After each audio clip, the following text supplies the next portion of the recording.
Hey, thanks for clicking on the video. If you're watching this as a pretty regular viewer, this will be the only stream this week due to the holiday.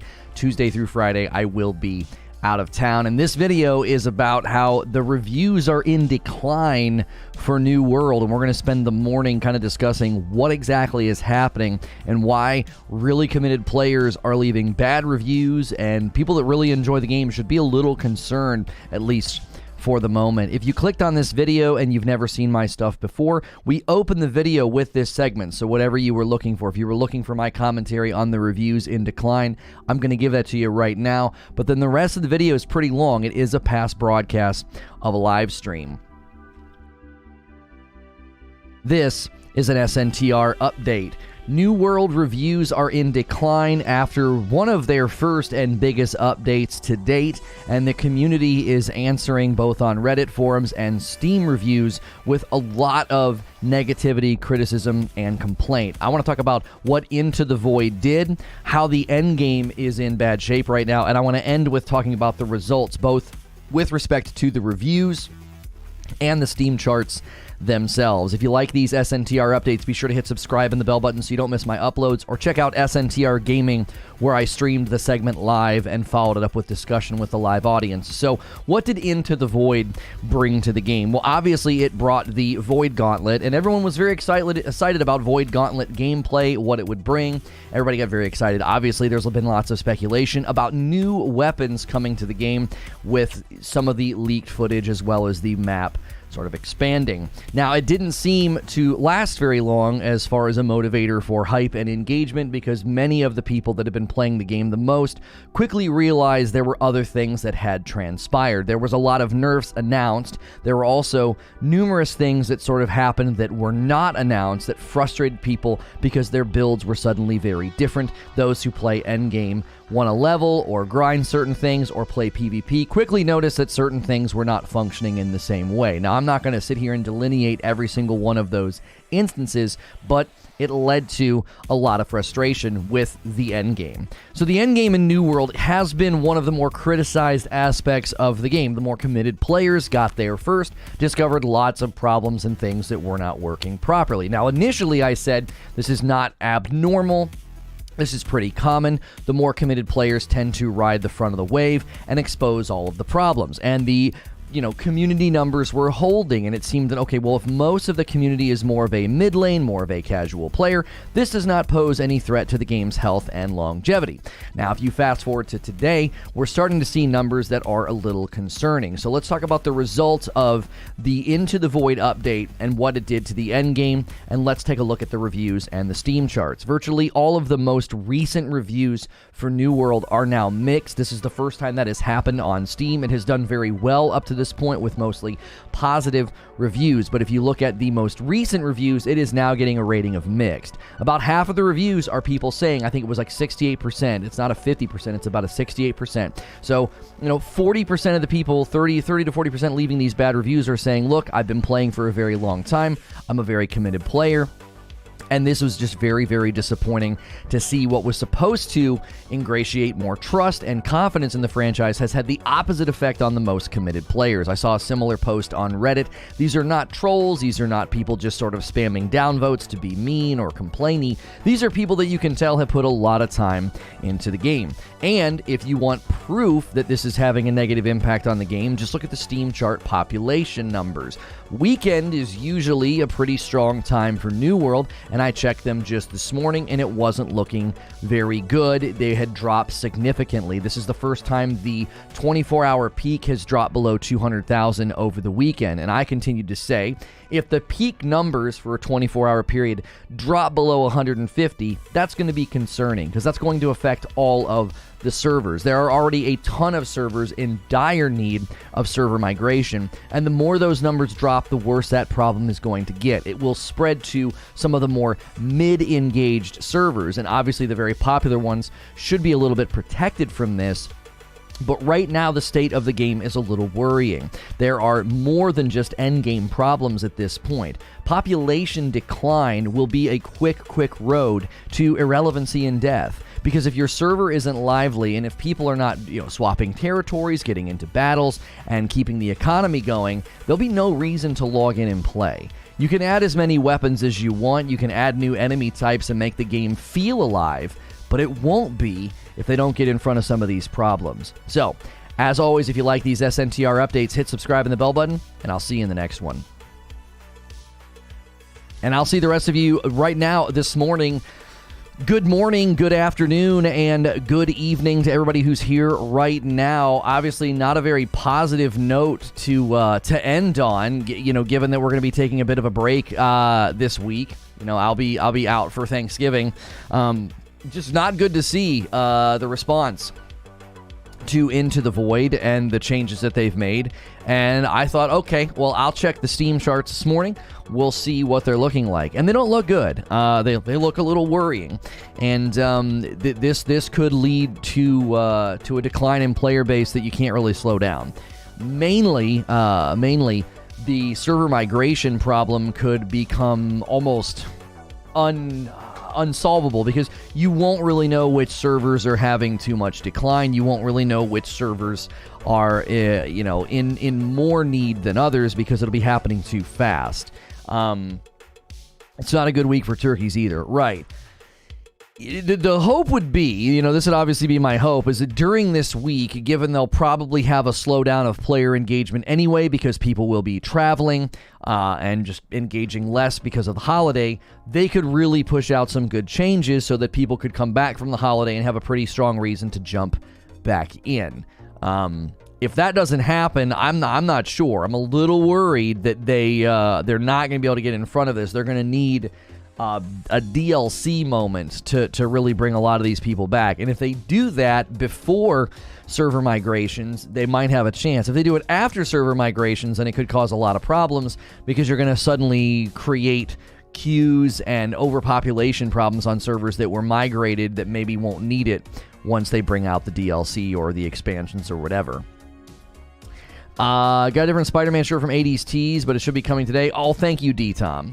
Think Lono could single-handedly push Legends of Sword Online into popularity.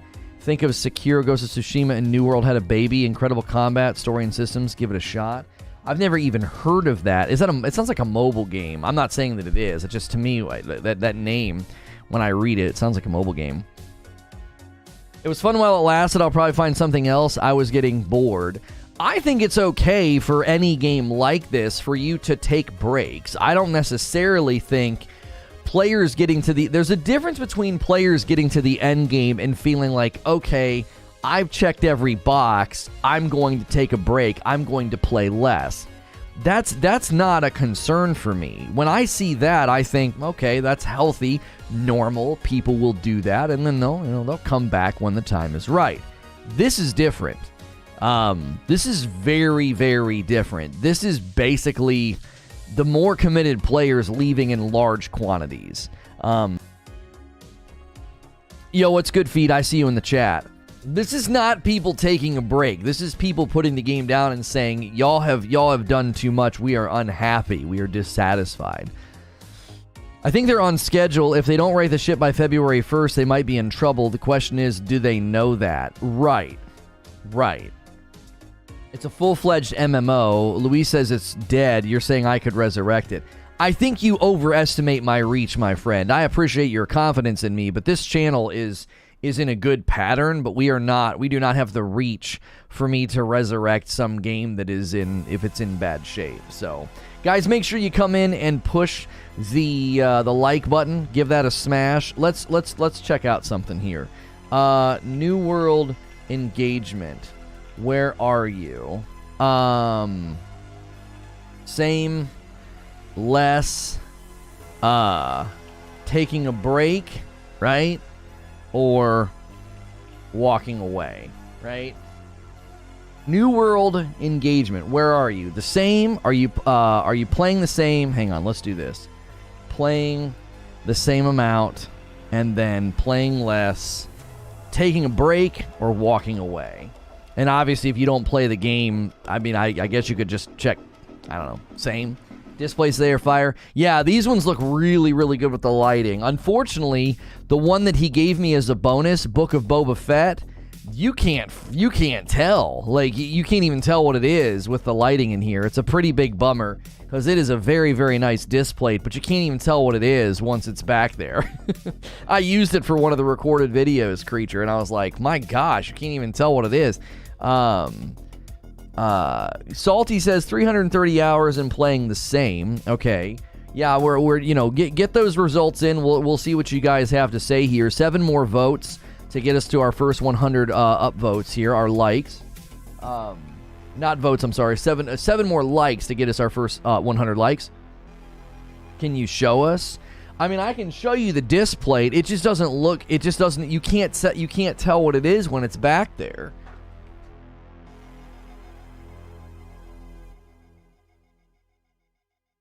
It's obviously meant to be like very dark and mysterious, right? So it looks great right here, but you take it back there and you can't tell anything. You can't even tell what it is. You can barely see what it says. I tried a lot of different lighting combinations. It's so dark, it eats up all the light. So it's a great disc plate for your room, but it's not necessarily a great disc plate for my lighting setup in here. And obviously my setup is very specific. Like the average person, I would imagine the average person watching this stream is not like a streamer with a lighting setup just like that. Demon Waffle says 520 hours and still playing the game. The bugs etc are bad, but I don't mind putting up with it because the game is fun. Cheesy Donuts is getting pretty bored of the same old faction missions. Go here, kill, and collect 5 boxes kind of missions. I'm actually very annoyed at the combat, says Takashi. It is inconsistent for everyone else. Now, they released a blog post recently, Takashi, and we covered it. It was like, I think we titled the stream New World Combat Changes, and it was basically me talking about their aim is to make the combat more fluid. They know it's one of the primary frustrations for not just people in the endgame, but like everybody is frustrated by combat fluidity. So they are looking into it, both with animation cancel, with weapon swap, all of it. It's the same as every MMO, says Silent Warrior. People grind, and once they are maxed, they either stop playing until new content comes out or keep playing and complain there isn't enough to do. Now, the only reason I am not agreeing with that diagnosis, Silent Warrior, is for one simple reason. They just launched their biggest update to date, and it had the inverse effect that you would want to see. You would want to see a huge update. We read patch notes. I mean, we read through a mountain of patch notes, okay? The New World Into the Void update did not have the effect that it was supposed to have. It has had the opposite effect. You never want to see a big update pushed out that drives down review scores and drives down player engagement. That is not what you want to see. Now, if the review scores got driven down and the player numbers rebounded, and looked really, really good, right? I would say, okay, the main audience is saying, well, the game's fine, the game's fun, I'm going to keep playing. But it drove people away. The update didn't come with content. That has nothing to do with what I'm saying. It has nothing to do with what I'm saying. Whether or not it came with substantive content or not, it changed fundamentally certain aspects of the endgame, and it has driven players away. A quality of life update with new enemies, new variety of enemies, a new weapon, it shouldn't drive people away. Like, why is no one grinding? Why is no one trying to come up with a really killer Void Gauntlet build? Why aren't people playing in larger numbers? Even if it wasn't super substantive, it should have at least, for a week or so, had a positive influence on the player base numbers. And it has had a negative effect on the player base numbers. That's concerning. Now, I'm not ringing the alarm bells like, oh, this game's dead, this game is dead. But you never want to see an update drive people away, like in such a very, very clear fashion. It had content come with it, quality of life people would have been more accepting. Maybe, maybe not. They basically gutted so many builds and nerfed so many things that people are like, now listen, we know that, nerfs tend to cause a lot of smoke and a lot of fire and gets people very amped and makes people get really passionate and emotional. We know that. We've covered a game where that was sort of par for the course. That's not, I just don't feel like that's what this is. Generally, we would have people do that, right, in the other game. They'd complain, they'd get all gripey, angry or whatever, and then the player base numbers would stay the same. It was obvious that people were angry, but then they would just embrace the new meta. This game is too slow for people to rebound in that way. They're not like, well, I'll just try a different build, different weapon, different whatever. People were like, what the frick did you guys do? And the progress, slowing progress and slowing things down in a game that already had complaints about progression being too slow, I think, again, is driving people away. What's good, Lono? Haven't been here in a while, but I'm back. What games you been playing? We started Sekiro on Friday. For those of you that were here for that, we figured out what was going on and why I was randomly hitting buttons and not getting a reaction. We were going through a capture card and then through OBS and projecting, and so there is periodic frame drops in OBS, which you would never really notice it unless you were really combing over a stream with a fine-tooth comb. But when I'm playing through an OBS feed and those random frame drops happen, it creates inconsistent input delay. It's why I would successfully block, deflect, and then just randomly miss a very easy deflection. And that's why I was swearing to you. I was like, I'm pressing the button on time. I know I know when I'm pressing the button on time. So we're bypassing OBS now. You guys will still be able to see my gameplay, no problem. As soon as I bypassed OBS and ran right into the monitor, completely different experience. I just sat on a guy and just 20 deflections in a row, never missed one. And that's what I was trying to tell people. I'm like, bro, I know when I hit the button at the right time. These are basic enemies. I should be able to consistently deflect. And so I knew something was wrong, and it was because we were going through OBS and then through... capture card, then a separate version of OBS, not even the one I stream on, OBS on my gaming rig. So now that we're bypassing that, working. Eugene says, nerfs my weapons and builds, and now I have to spend 50 hours grinding weapon skills and gear for another. No thanks, walk away. This is exactly why I think it's having that effect. Brutal says, were there a lot of complaints about OP builds from the players? Was it a dev-driven nerf? Here's what is strange to me. I read through the New World Into the Void patch notes with you guys, and it was mostly buffs. There was only a couple of things that got hit really hard, and I was like, okay. So when I saw these reviews, I was like, what the frick? It seems, from where I sit, a lot of people are postulating that they did stuff without telling us. There's either stuff absent from the nerfs, the notes, or the nerfs didn't really come across as strong in the notes, and they're having really, really strong, negative effects on certain builds. Because the posts that I was reading, I read a Reddit post and I read a couple reviews. These were written by people with hundreds of hours. They weren't just going onto the forums and be like, I can't believe you nerfed my favorite weapon. I hate you. Bam. These were thoughtful replies. They were lengthy. This was not somebody just going on a full-on rant. The one guy was quoted in an article. He was like, this was meant to create more trust and reinvigorate the player base, and it's having the opposite effect on those of us that have put in the most time. Distorted says, it was a dev-driven nerf. I saw tons of complaints and threads about the nerfs, and a lot of the nerfs were silent ones, not included in the list. Right, that's what I was seeing, Distorted, that's one of the things that frustrated people. It's like, you didn't even warn us about this. You just nerfed a ton of stuff and didn't tell us. A lot of the mages are mad about their nerfs because everyone went full Ice Gauntlet Fire Staff, and now they need to readjust. That the irritation that I have with that, if this is what they've done, right? My irritation with that is, number one, the standard up to now has been transparency and honesty, which I've applauded every time. I'm like, situation sucks, but they're being honest with us. They're being transparent. But New World gameplay suddenly shifting on you and being like, oh yeah, this just got nerfed, and you're like, well, why didn't you tell us? Number one, why is it not in the notes? Number two, don't play these games with me in the patch notes and tell me that you're addressing weapons and weapon skills that are being, that are underperforming or underrepresented. I literally praised the patch notes for that reason. I was like, this is the kind of philosophy that you want to see. Leave the really strong builds alone and just start buffing the other builds. Fire Staff was kind of OP. Yeah, but the Fire Staff nerfs were literally in the patch notes. That was the one that I could tell got hit the worst. There were people in chat the day we read through the notes, and they're like, my gosh, they really chopped Firestaff down. And I was like, well, sometimes that's going to have to happen. But the rest of the nerfs that people are complaining about were apparently not in the patch notes. The small percentage of people playing at the high tier get shafted regularly, but the majority of the casuals are loving it. This has had pretty far-reaching effects on the player-based numbers. I mean, the numbers dropped. Any luck percentage suggestion for grinding or farming legendary items?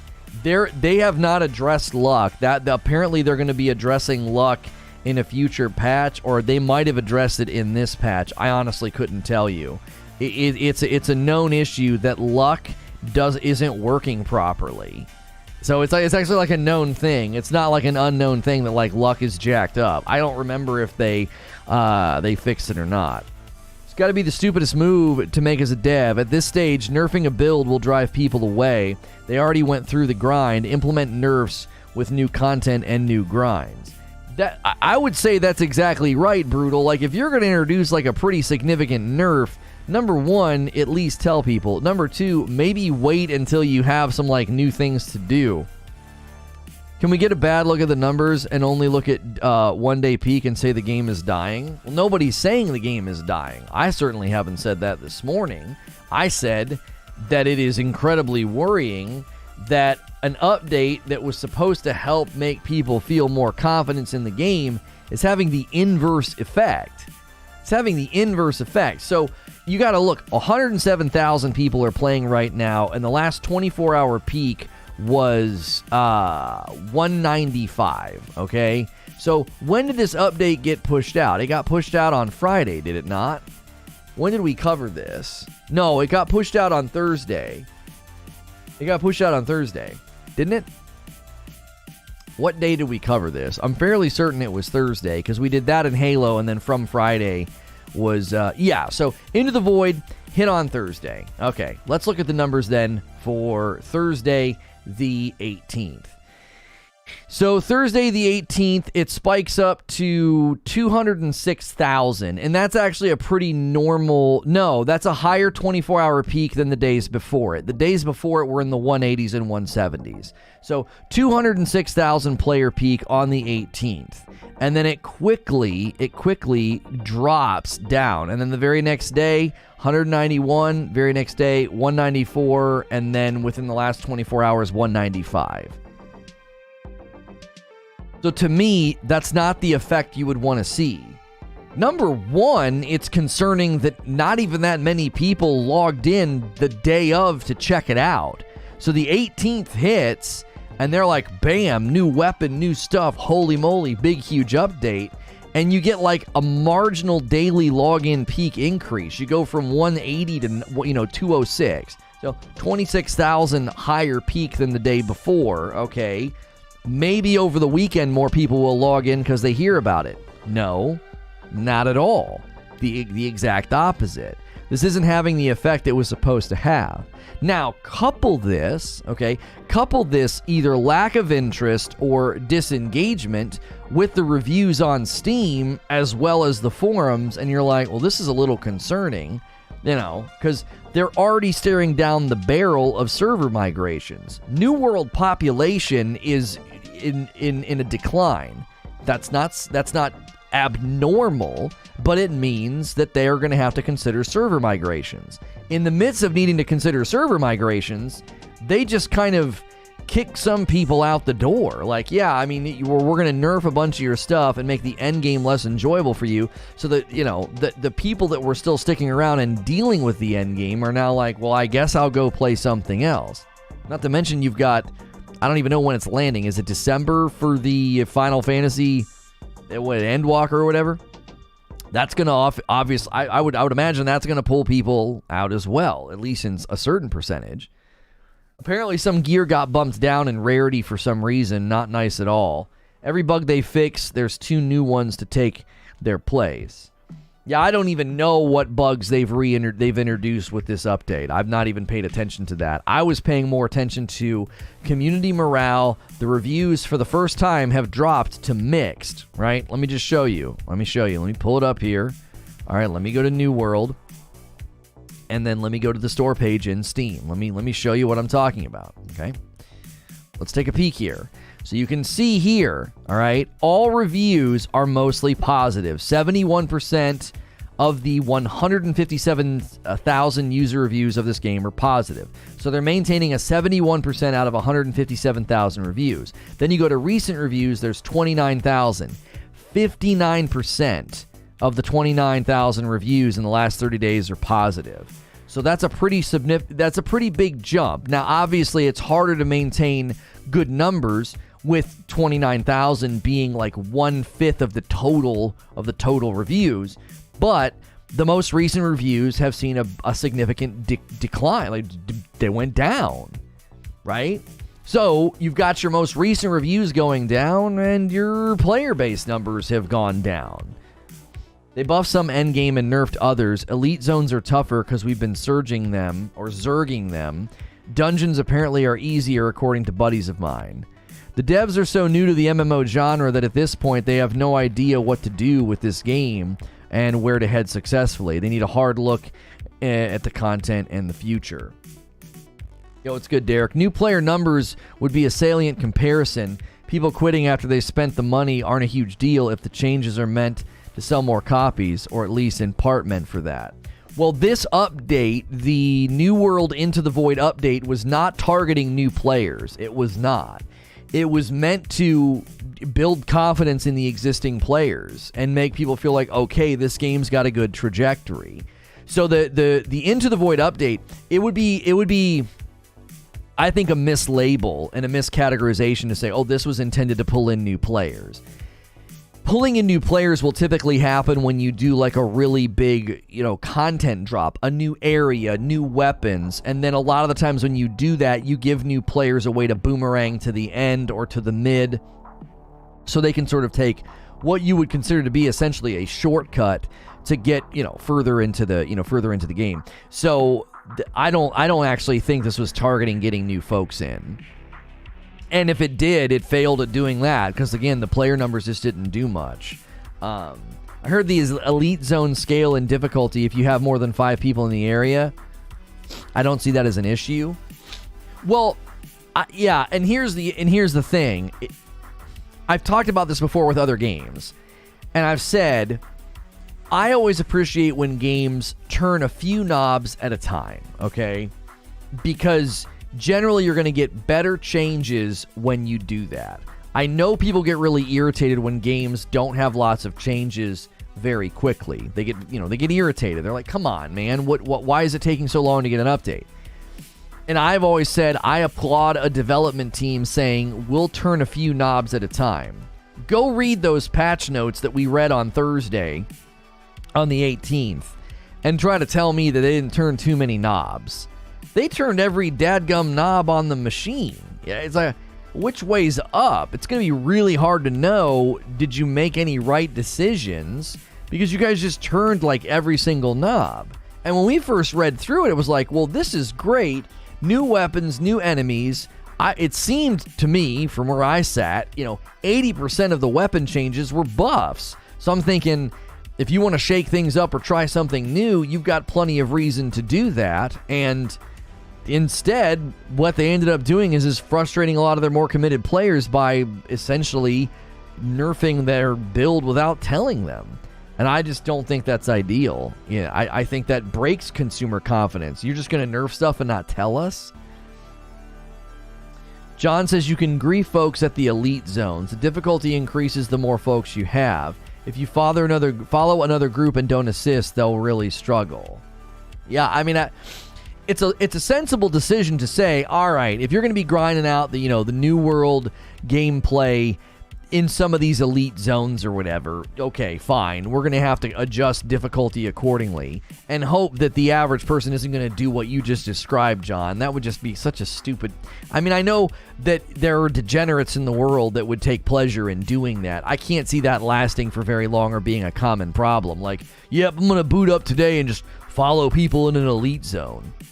Harry says, a game could have 1,000 issues, but as long as a patch fixes the biggest 1 to 2 things, people will be happier than 50 fixes to random issues. Right, especially if a lot of the things that you see fixed are like, well, I never even knew that was going on. I was unaware of that.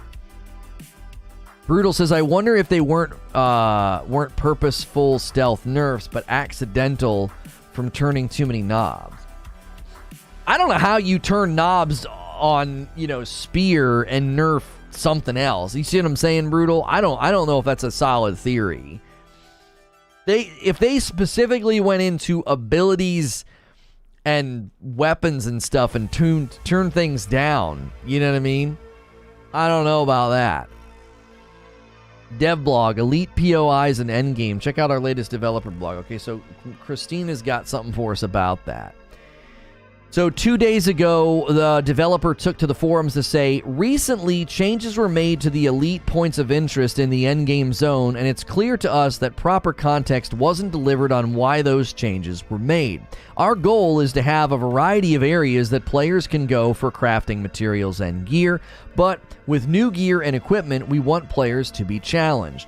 Our vision for the endgame is multifaceted and includes outpost rush and wars, invasions and arenas, 60 plus corrupted breaches, 60 plus elite points of interest, and named creatures and expeditions, with more to come in the future. There will not be one single source for best in slot, and our desire is to encourage players to engage with various activities.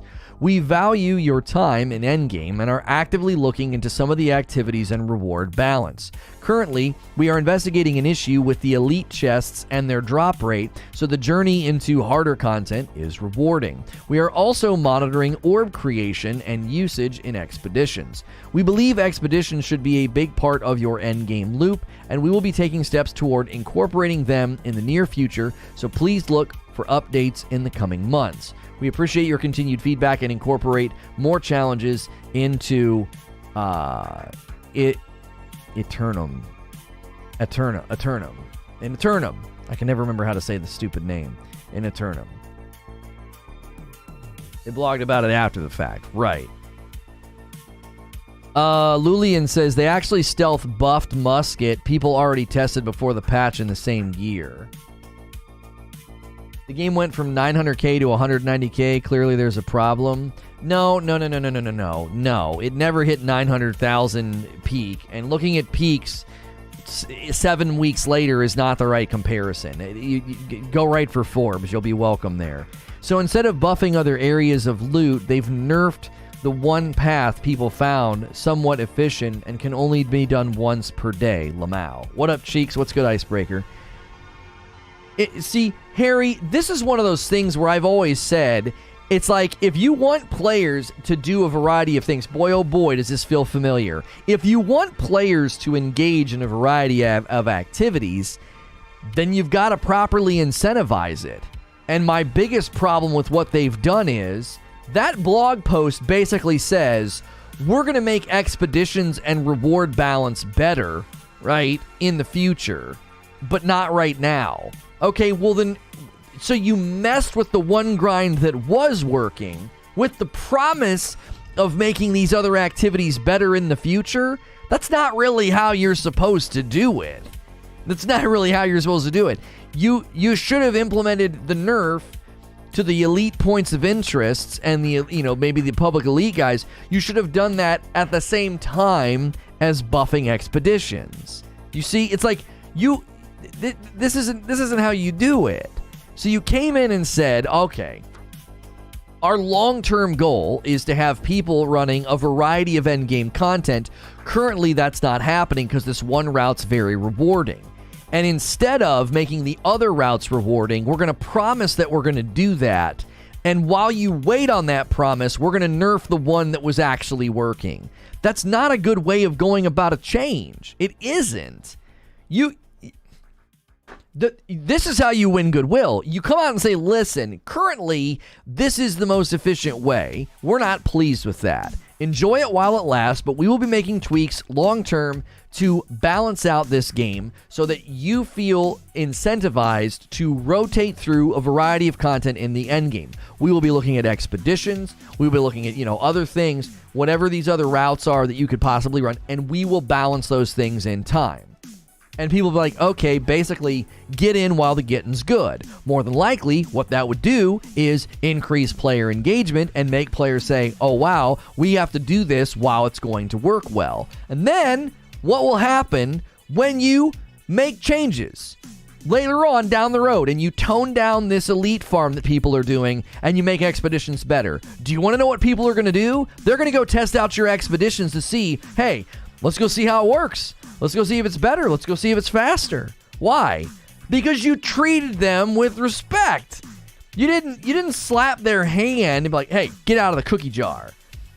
We're not offering anything else right now. We're just slowing this thing down. Well, no one's going to accept that. It's a flawed excuse because elite POIs were not exclusive. You'd go all over your elite POIs in the morning and then spend the rest of the day doing other stuff because it's a 24-hour cooldown. So it wasn't an issue of variety. They just wanted to slow it down. Right, like that sounds like a pretty, varied content loop to me. You do it, you run to all of them. That's it for the day. Go do something else. Wait, what's the problem with that? So they slowed that down. Why? Well, because later on we're going to speed up some of the other ones.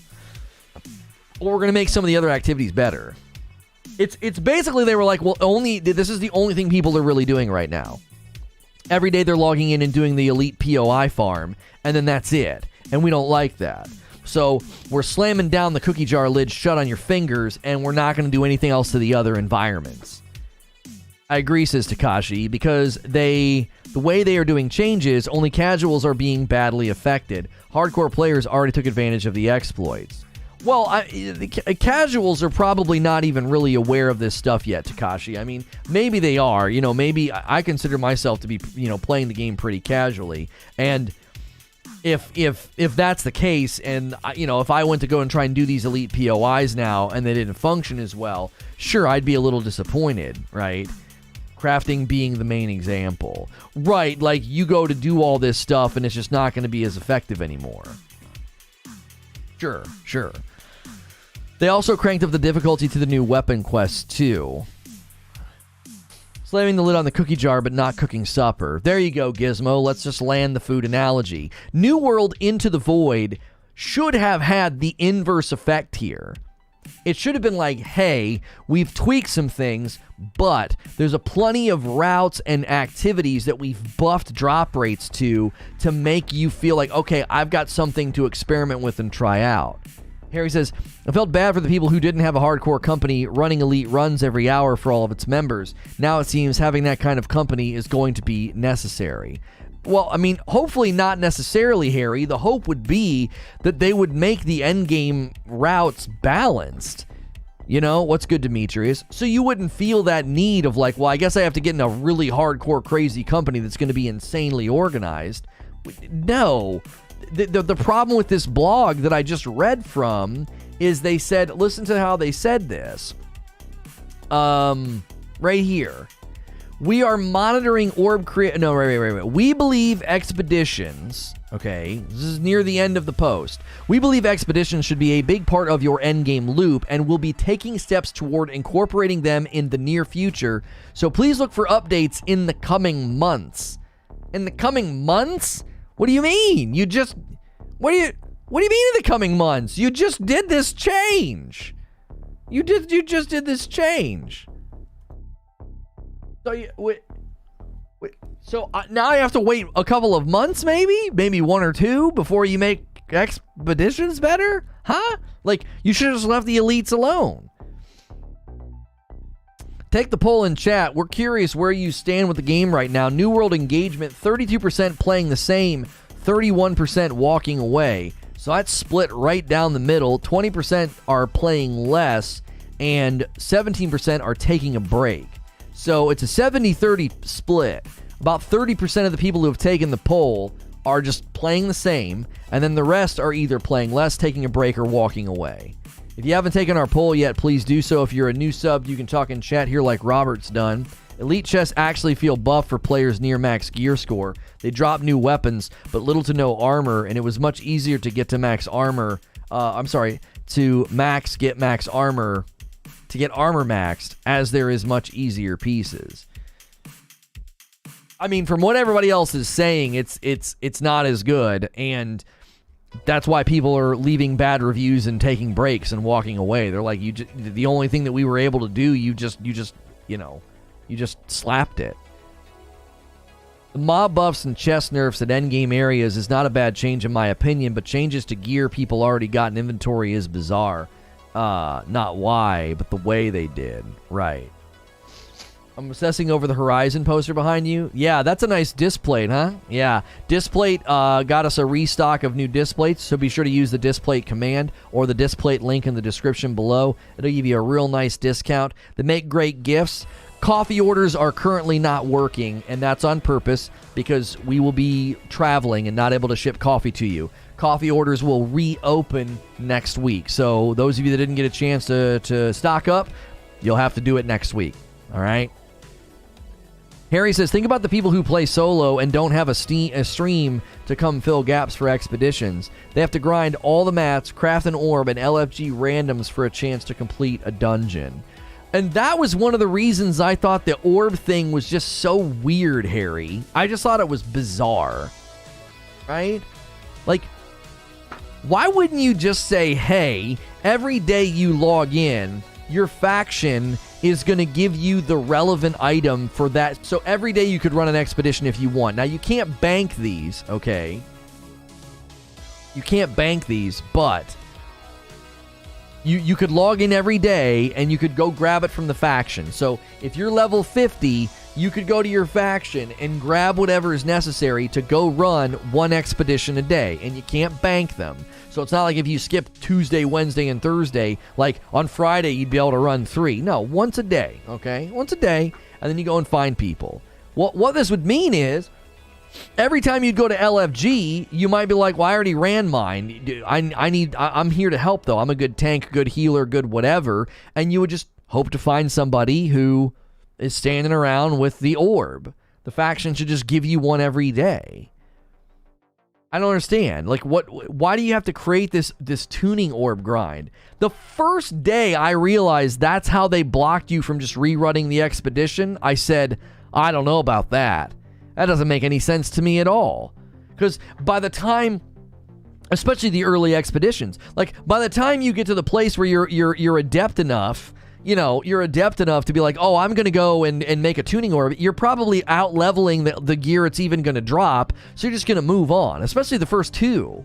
The first two expeditions, by the time you get to the place where you're like adept enough to like grind it a couple of times and get the tuning orb, you're probably going to be higher level than the stupid stuff that's dropping anyway. Daily faction quests. Investigate corruption in X. You go to that place, do a new endgame faction quest. At the end of the quest, you get a daily orb. Yeah, something like that. Like, I don't know. Put me on NDA, dude. I'll consult. Like, for frick's sake, I will consult with you about some of this stuff, New World. Like, I hate tooting my own horn, but I said this the first time I interacted with the mechanic. I was like, this doesn't make any sense. Why is it set up in this way? And here we sit 8 weeks into launch, and it's still a pain point. An unnecessary pain point. And what happens? Well, they address elite POIs, and everyone's like, well, what'd you do that for? Expeditions are still junk. Why would you do that? Tuning orb, when I thought the system was going to allow you to run one per day for free. If you wanted a second run, you got to get the mats. Right. 20 to 30 man runs of elite zones are dead now. Elite zones are scaling poorly, so about 10 people groups are the sweet spot. Why not just let stonecutters sell the orbs? I mean, you could do that. I mean, I don't know. To me, if there is something called content loop rhythm, and you cannot fiddle with it arbitrarily just because you want to slow people down. When you fiddle with the content rhythm, people get irritated because it feels like there's a dissonance in the game. And when you sense that dissonance, it's like when you throw a frisbee and it wobbles, right? There's a dissonance. It's not a smooth flight. When people sense that dissonance, they're going to do one of two things. They're going to look for ways around it, or they're just going to stop playing altogether. And people chose Number one, they chose to go around it. They chose to find ways around this dissonance and this content rhythm disruption. And now what are they doing? They're slamming down the cookie jar and saying, no. These elite farms that you guys were doing, yeah, we don't want you to do that. We think expeditions should be a more prominent thing. Well, then why in the blue frick, if you want expeditions to be a fundamental part of the endgame content loop, did you create an arbitrary rhythm disruption within the expedition grinds? You acknowledged 2 weeks ago or more that the tuning orb process was not good. And when you decide to address elite farming, you don't address the tuning orb issue. You don't address expeditions generosity. You don't do that in one swing. That's just a failure in my mind. When you go to those places and see other people from your faction doing that, slowly build up a group. Yeah, I'm sure that's what people are probably doing now. It's like they're setting the gates to sell stuff or extend the grind. They cap Azoth, crafting and fast travel. They cap expeditions access. They cap movement. Well, they've not capped movement. I mean, I don't know. I don't buy into that, Raphael. I just don't. Everybody that wants to get into like the cynical skepticism theory crafting about, well, they're doing this so they can sell stuff to us. I see no evidence of that. If they did all this and in the next month slammed the store with a bunch of microtransactions to solve all the problems they created, then I will grab the picket signs with you and say, this is ridiculous, right?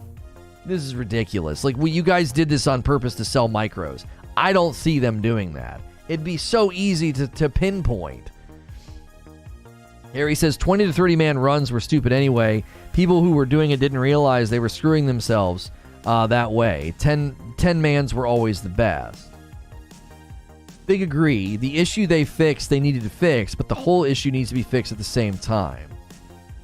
Raphael is such a satisfying name to say. It's pretty good. It's a pretty good name. I agree.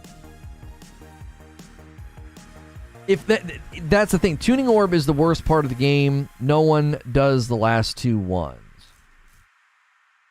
I think what Harry and I came up with is just fine. A daily thing you can get from your faction that once completed gives you the tuning orb for that expedition, right? Like, that just... Oh my gosh. Sometimes it just seems so obvious, and maybe it's not fair because it's kind of like when you're sidelining and watching someone play a really challenging game. You can see everything, so you see their missteps, their mistakes, you see the enemy's cues, you see the sound cues, you hear the sound cues. So it's easy sometimes from the sidelines to act like, well, this just seems like an obvious solution. So sure, in the heat and mix of development, I could see them saying this just wasn't thought of until now because, it's a very big game. It's a very compartmentalized development process. So, yeah, I mean, these were things that we missed. And we sit here and say, this just seems so obvious. Why would you not give people a very rhythmic ability to run expeditions? I said that after the first couple expeditions. At the first expedition I ran, I was like, that's some of the best PvE content in the game. Why are you making it so people can't do it, right? What in the world? Almost 400 people here, 175 likes. You got to do better, gang. Yeah, we're nearing 400 viewers. Let's get those 200 likes. Hit that up. Hit that thumbs up and take the poll. As a reminder, I do a daily talk show like this and gameplay in the afternoons. I will be traveling this week, so this will be your only live stream of the week. This will have to tide you over, okay? We will have premieres every day over on my other channel, SNTR Presents. Those are like the 10 or 15 minute long videos. Some pretty good topics for you this week that we'll be hitting over there. Obviously, there will not be a continuation this week of the Say No to Rage story because I will not be in town to stream the follow-up AMAs. So the Say No to Rage story is going to take 1 week off. Remember to hit subscribe. That way you are able to talk in our chat and then introduce yourself. We always love to meet new people, especially people that are enjoying New World, or in some cases like today, maybe you're taking a break and you're irritated. Remember to hit subscribe. That way you don't miss these talk shows and the gameplay sessions as well. We're also covering From Software games like Elden Ring and working our way through Sekiro. We do that every Friday. That is called From Fridays. And from now till Elden Ring, you should be here every Friday if you want to talk Elden Ring and then see me play through Sekiro in the afternoons. We just recently finished Dark Souls 3. I am not a Souls guy. It was my first Souls completion. And we're going to take a crack at Sekiro now, especially now that I figured out the input delay that was frustrating me last play session. But it feels good to go to your folks this year? Yeah, we've been up there. We went up in the summer for like a short trip. Expeditions are fun, just the gear is not even near relevant. Would be great to be able to craft the replica gear with higher gear score. Well, and I talked about that too. I said, listen, if you don't give endgame versions of these expeditions, that is just such wasted capital. That is just wasted capital. So when I get to, I'm 60 now, right? So half the expeditions are a waste of my time. Why? They're well designed. Have a version for me to play scaled to where I am. Right? What am I supposed to do for the rest of the week? I don't know. Sorry. I don't take a lot of breaks. So you'll have to get by. You'll have to get by for 4 days without me. Because we don't stream on the weekends anyway. So really it's just Tuesday through Friday. Vengeance says, I work 50, 60 hours a week. After hitting level 50 in New World, the progression halt made it super hard to enjoy. Well, and this is another thing I talked about. I said, listen, leveling should just be kind of happening. If I go to a new area that I earned the right to be there, and there's quests and side quests and a town board, all of that should be scaled to where I am. So going from 50 to 51 should be a pretty sensible process. It shouldn't be what it is right now, right? It just shouldn't be. They need to add hard and possibly expert difficulties to keep the expeditions relevant. Why spend the time to develop something that players can only enjoy once or twice? That is exactly right, Fazimoto. What is the point? This is something that every game developer should be considering this when they're building something that's live service or MMO. Everything you build, you should be asking the question, what's the replay value of this? We had an entire team build the Amrine dungeon, and did no one ask the question, what's the replay value of this dungeon? And if your answer is, well, pretty minimal, because at this point of the game, you're going to level up and you're going to hit, 27, 28, 30, then you're going to have no desire to go back and play this because the gear dropping won't help you, right? And so you'll go on to the next expedition, and then the same thing's going to happen there. The replay value of the expeditions falls off, except for the final 3, and so, that means half the expeditions are just sort of left behind you, okay? Well, then the follow-up question is, can you do anything to remedy that? Sure. You would do a version that you select once you're max level, and scales to where you are, so that you could get that gear at your level if you wanted. I have 2 full levels worth of rested experience, and even that doesn't make it any less painful. Yeah, it's been a slog for me to 60. I'm still not 60. They're still trying to shoehorn PvE in. Always have this view through the context of PvE was a late tack on. Yeah, but the dungeons don't feel like a late tack on. That's what's so bizarre. The expeditions, the New World expeditions feel so well designed. It seems insane to me that PvE wasn't there, unless the expeditions were designed as sort of a, hey, the open world's crazy and hard and there's PvP everywhere. This is something you can do with your buddies as as like a more, hardcore endgame grind or whatever. And so maybe that's why the expeditions are so well designed. What's good, Zubair? Like, is that what happened? These expeditions do not feel slapped together. They feel very well designed. That's what surprised me about them. I was like, man, they did a good job with this. This is good PvE endgame content. It's really solid.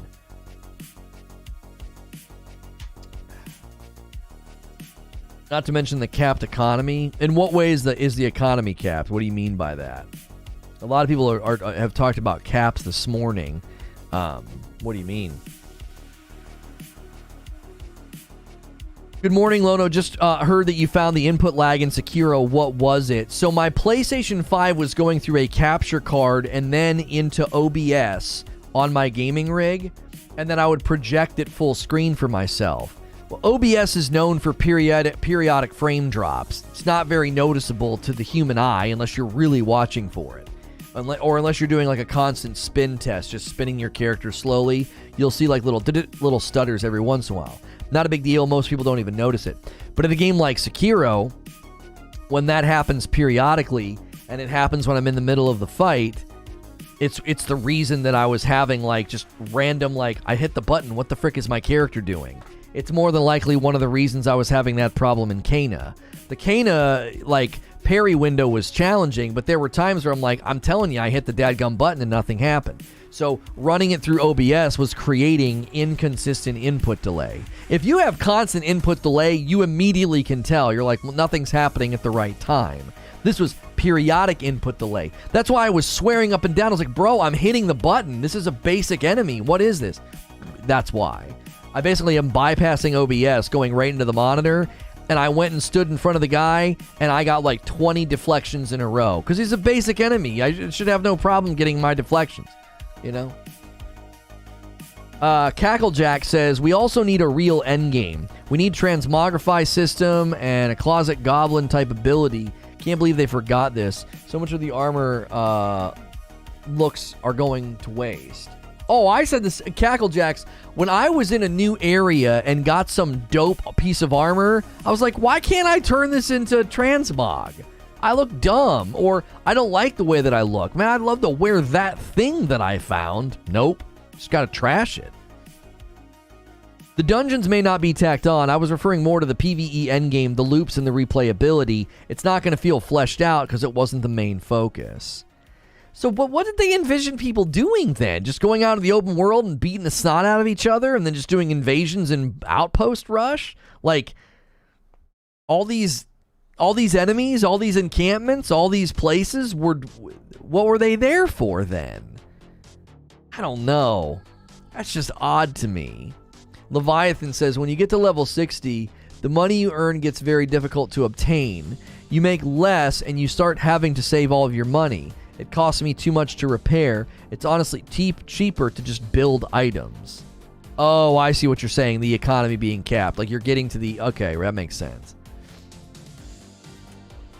Are the expeditions match made? No, you got to LFG.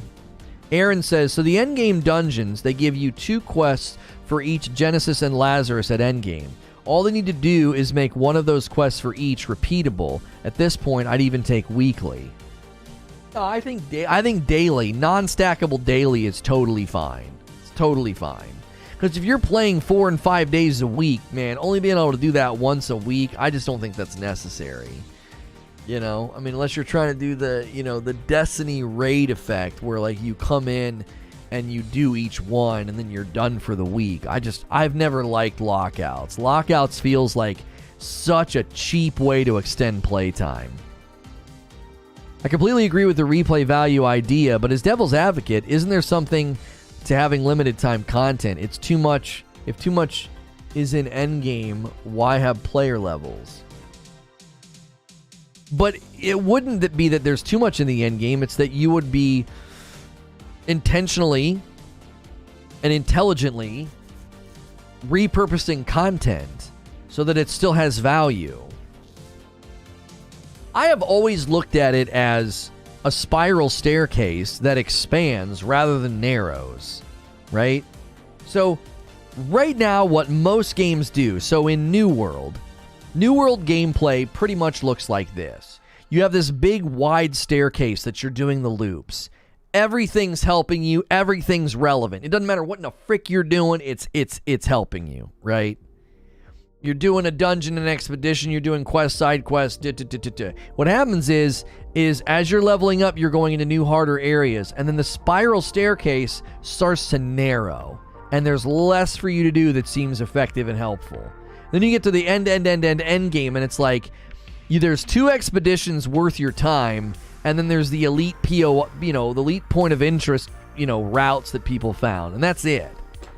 The old areas don't matter to you unless you need materials from that area. The old expeditions don't matter to you because they're so far under your level, it's absolute literal trash, right? All that staircase gets left behind. Weekly versus daily, says Aaron. The reason weekly could work is that everyone gets it. If you have 4 buddies, you could run it 5 times between all of you. Doing it daily would allow you to run it 5 times a day. Yeah, but I don't know. I guess I would be open to weekly, but I guess the only problem with weekly is, Well, no, even with weekly, you could still go LFG and find people that still have their weekly, and they're looking for a tank healer or something, and then you could jump in with them. You could, LFG would be maybe a little bit more rhythmic and healthy, because everybody logging in on their day to play is like, hey, I'm trying to get my weekly dungeon done, and so there'd be plenty of people standing around trying to get their weekly dungeon done, and you would jump in with them, and they would host, and it would consume their orb or whatever. I mean, you might be right, weekly versus daily, because then it might create a more healthy rhythm within the player base and a rhythm within LFG, so that if you're trying to run it, there'd be no shortage of players that you could potentially jump in and help, because that might actually be a really good rhythm, because then you do yours and you do your friends, and then you'd be like, well, I want to do more, so you'd get funneled to LFG basically, and you'd have to go help random people in the community, which would be another good thing. You're creating, organic interactions that lead to people being, happy and feeling like they're having success. I was on freaking top chat instead of live chat. Frick's sake. I disagree. If you can craft as many of these things as you want and run it every time you have one, I don't see the issue. Maybe improve the process to craft them. Now, they said weeks ago that the New World tuning orbs, they were looking at the length of time that it takes. They were looking into that because they were listening to the player feedback and saying, yeah, it's just too cumbersome. And they haven't done anything to it. And in the process of not doing anything to it, they went to the one route and farm that people were enjoying, and they mess with it. That just doesn't make any sense to me. Everybody's sort of in a waiting pattern, of like, well, are you going to make expeditions better? Are you going to mess with the tuning orb? Are you going to make them more rewarding? Are you going to make drop rates better? Whatever the case may be. Oh,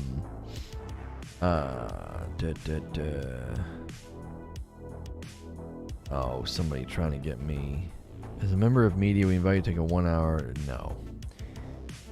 I believe you need 200 stone crafting. I don't quite understand the logic of having to limit dungeon runs. Can anyone elaborate on why that's necessary? Typically, the reasoning behind limiting dungeon or expedition runs is they basically say you don't want people to run it so much that they get everything that they need.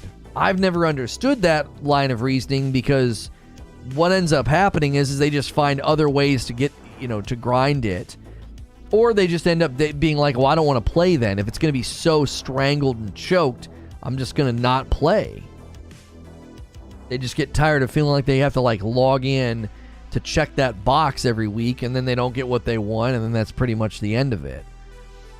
I've been in my car driving through this whole discussion, and there is so much info that is wrong about tuning orbs. What are we saying that's wrong about tuning orbs?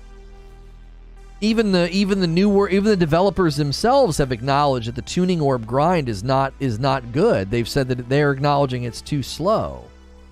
If you make the orbs not bound, I would agree, but making them bound restricts these to 200 stonecutter plus people who farm portals. I mean, that's kind of how you get treasure chest farms. People don't want to deal with the system, and they find a way around it. Kakashi says, oh well, guess I'll stick to my endgame fishing. Right. I've been so busy I hadn't had a chance, plus I'm really waiting until they put a story in there. Oh, you guys talking about Halo. I'm here to play a game, not pick up a second job. Right, you gotta clock in. You're like, here's my weekly dungeon run, I'm a level 200 stone cutting, and they have already changed the amount of materials it takes to craft tuning orbs. Before the update, it was 10 and 20 corrupted lodestone that was needed. Now it's 3 and 2. It's much easier to craft the orbs now. So how much time does it take you to get ready to run one then? Instead of being 10 to 20, now that it's 3 and 2, number one, you got to get to 200 stone cutting, so that's the first barrier. And then the second barrier is getting the lodestone, right? How fast can you get that? How fast can you do a tuning orb right now? I feel like they made the expeditions as money makers. You can get a lot of coin by helping low-end expeditions, Starstone and Dynasty. So you run them to make money? Is that like an actual grind that people are doing? Is that actually true? Are people going back and running the low end ones and getting tons of cash? That's the first I've heard of that. Because the coin duping's come up quite a bit, and I've never had anybody say, I don't, you just go run those expeditions and you'll get plenty of coin. When I hit level 60, I just bought my 590 gear from the trade house. No need to grind chests. You get 2k a dungeon, roughly. Oh, that's actually not bad at all. I didn't know that.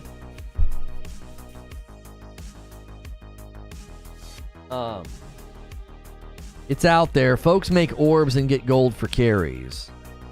Deadly Dead says, not as much as before. I can make 3 orbs in a weekend. If I have my company helping me, I could make them in an hour. But that still sounds like a stranglehold, Deadly Dead Gaming. Like, they improved it, but it doesn't, I don't know. I've seen a guy charge 1.5k people to carry. Oh, really? So he charges them coin. Wow. Dude's out here getting wealthy off of having those orbs, orbs handy. I don't know about that. I don't know if that's what you want to see. That doesn't seem like a good result to me.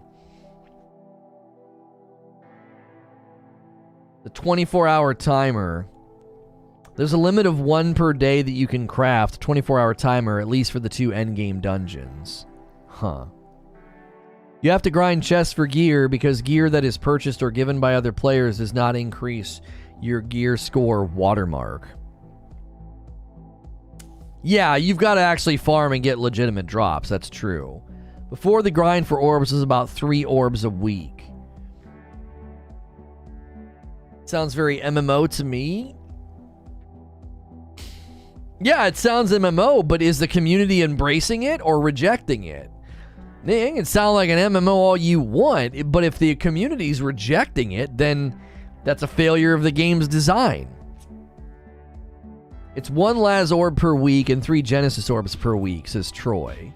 Orbs on my server are going for roughly 700 to 1,000, 700 or 1,000 per person or entry. Thought Laz was 1 per week cooldown. Yeah, that's what somebody else in chat just said. Troy is saying it's 1 Lazarus orb per week. Yeah. I don't know. You only make 2,000 because the gear is rare that drops. If more people run it, you won't get 2,000 a run. As people gear up, you won't get 2,000 per run. The low-level dungeons only net you a few hundred, says Aaron. The corrupted lodestone was a major pain in the butt to farm for. You would have to farm the corrupted shards. Yo, good morning, Savage Shark Bite.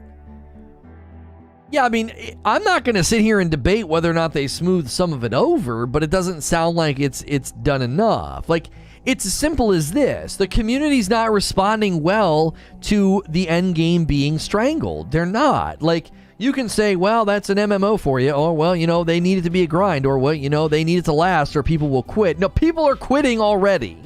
It's not doing what you want it to do.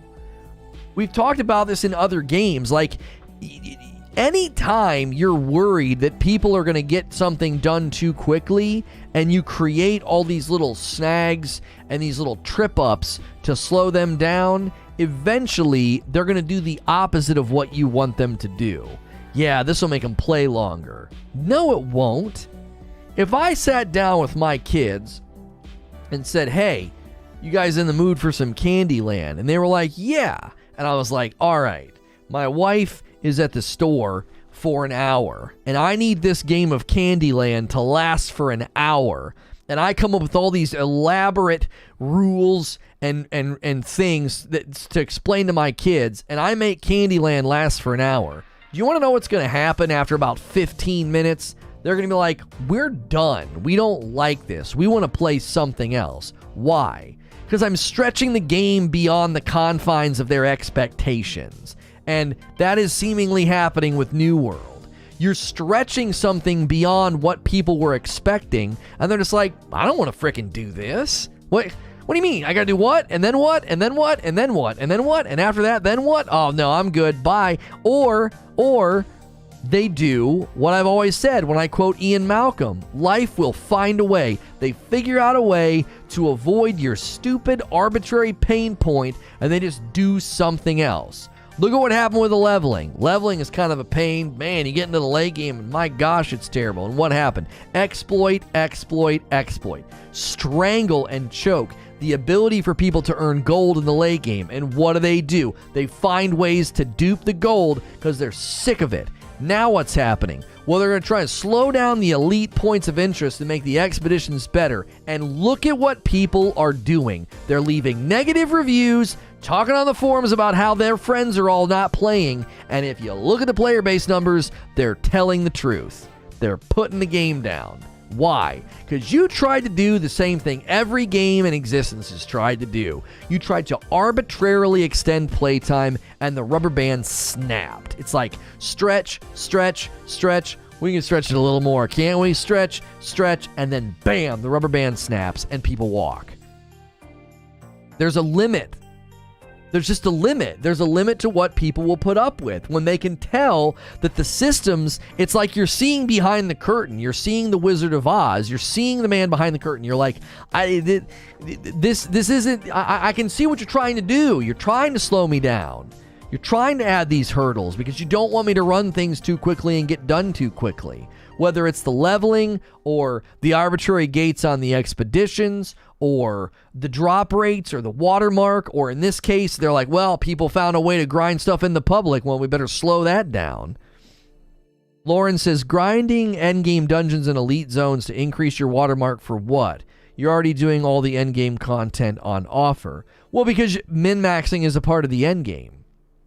You want to capstone your character, and the means by which you capstone your character is endgame content loops. Whether it's an elite zone, grind, pathway route, or dungeons expeditions. And ideally, you would imagine that in about 6 months, there's going to be more content in the game, and you're going to be very glad that you min-max because, you know, there'll be new content, new expeditions, new areas, and you'll be glad that you got your character kind of ready for that, instead of sitting on the sidelines and not doing anything. I mean, the alternative is getting to the end game, getting a max level character, and being like, well, I'm done. I don't care about min-maxing. I don't care about capstoning my character. You are more than welcome to be that type of player. Maybe you start a second character. I don't know. But plenty of people that get to end games like this, that's the thing they set their sights on. All right, now that I'm at the end, now that my character's maxed, I want to min-max. I want to capstone everything I can think of. When new content comes, there'll be green loot higher than your 600 gear score. That's an assumption that may end up being correct, but it's not an assumption that we can concretely predict right now. You could end up being correct in what you're saying. And that doesn't necessarily mean min-maxing is a waste of time. Because then, if you've min-maxed, especially if you've really taken your gear score up, and you've gotten every little box checked, new content drops, you may have a stronger head start. You may be more equipped faster and more expeditiously for whatever the endgame content loops are. If there's new dungeons, new expeditions, new areas, new elite spots, maybe there's new open world areas that are ridiculously hard. Well, you're going to be in a position to jump into that stuff earlier. You're going to be rewarded. It's not like, oh yeah, don't waste time min-maxing. Why? Well, in 6 months they'll add to the game, and then you'll be able to just pick up 600 gear score stuff in the wild. Well, no, okay, but that doesn't mean that it's not worth min-maxing now. That doesn't mean that min-maxing now won't serve you a good purpose when that new content drops. Horizon Zero Dawn displays fire. Yeah, I picked this one because we had the God of War one that's kind of similar because it uses silhouettes and it just looks so nice with the lighting that I was like, I bet you that Horizon Zero Dawn one will look good. And I was right. It looks excellent in the lighting. I'll admit it's fun feeling the improved DPS or survivability or going through content much faster, not to mention PvP effectiveness. Right. And everybody's different, Lauren. There's plenty of people. I'm one of these people, by the way. Okay, so hear me out. I'm not min-maxing. You're not going to see me min-max. You're not. I'll get to 60. I'll run the endgame stuff. I'll get some loot. I'm like, cool. And I'll kind of bide my time until the new content comes out. I'll start leveling up my trade skills. You know what I'm saying? Like, I'm actually not the kind of player that goes and does all that. Even though I'll defend the legitimacy of playing that way. I'll defend the legitimacy of min-maxing and capstoning. I will. even though I don't do it. I've just never been wired that way. I don't want to do that, dude. I ain't running 85 dungeons for the right pair of boots. Like, that's just not me. It's never been me. I don't play games that way. You're not in a serious PvP grind if you aren't min-maxing. Right, and for many people, that's the goal, is to always be on the front end of that wave for PvP to go smoother, or, you know, with the New World gameplay centering largely around territory control, and they're doing this stuff with Outpost Rush and, you know, invasions and, you know, wars getting declared I think what they say, every 48 hours you can be in a war, you know, conceivably. Well, you want to be as good as you can for that. Now, there's plenty of people like me that'll just never do that, and that's okay. The worry would be that based on the mixed reviews and based on the player base numbers, a lot of my theories about how, like, the bulk of the player base is mid lane and casual and they're sticking with the game, it actually seems like that's true, but not true enough. The player reduction that we're seeing, I think, is a sign that more people are getting to the front of the wave and deciding, yeah, I'm crashing in the water. I don't like this. You know, the end game is not ideal. The more people that get to 60, I actually think the more people that get to 50. I think between 50 and 60, there's a drop-off probably happening right now. There's probably a drop-off happening right now. Folks hitting 50, between 50 and 60. I bet. Because people are like, yeah, this isn't good. The leveling stinks. So from 50 to 60, there's probably a drop-off. Then you get to 60, and the watermark grind is not ideal, and so those people are dropping off too. It's kind of like lemmings, right? If you've got 1,000 lemmings and the front 10% walk way faster and they're falling off the cliff, okay? These guys back here might be walking slower, but they're still heading toward the cliff. So you got to build it out. You got to flesh out this end game. You got to polish this end game, or people are going to just keep falling off the cliff. They're going to get to 50, anywhere from 50 to 60, and they're like, yeah, no, this isn't working. I'm 58 and I'm barely making the push through. Right, like, I got into the 50s and I just gave up. I didn't give up. I just stopped caring about hitting 60. I was like, it's just too slow. I'll get there eventually. So I just started playing very casually. Every day, I was grinding for 3 solid hours. Boom, boom, boom. Every day, 3 hours, 3 hours, 3 hours. I was doing stuff off stream. And all of a sudden, I was like, yeah, no, I'm good. I'll get there eventually. I'm done with this. This is just too much of a freaking headache. Is there a code to use for the displays? If you use the displate command and click on that link, or click on my displate link below in the description, it'll apply a discount when you check out, and I get credit. You can order any displate on the website. It'll take you to, like, my page with my recommendations. You don't have to order from my recommendations. You can order anything off the site. Just click on my link first. Never mind 60, getting to 200 is the grind. Right, getting your trade skills to 200, sure. I got to 48, says Soldier. I just feel no need to keep going. Character doesn't feel important or powerful. Stories, I don't see any content that looks fun or interesting in the future. I actually think the expeditions are really enjoyable. It's just, again, when leveling slows down, I don't know. I think the people having issues leveling are not flagged for PvP. I leveled all the way to 60 flagged, and I never had a lull. Yeah, see, but the problem is there was an unnatural amount of people that hit 60 early, so when you flag for PvP now, all you see is max level 60 guys just wanting to grief anybody who's not 60. Every time I see somebody flagged for PvP, they're 60. So if you're not 60 and you're flagging for PvP, good luck.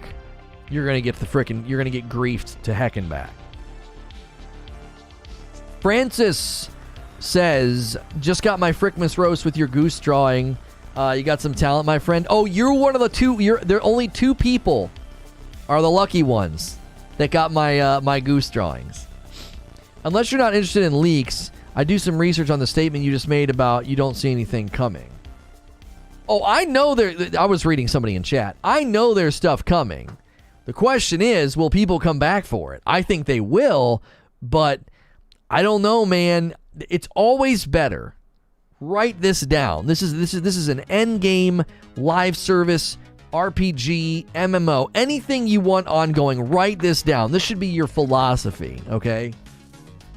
People are going to take breaks no matter what. You'd rather have them take breaks because the game was rewarding and plentiful and they had a great time, instead of choking the life out of the end game to where they leave dissatisfied. They're going to take a break no matter what. It's all a matter of how they take that break. What taste is in their mouth when they step away, right? Instead of 100 hours, it takes you 110.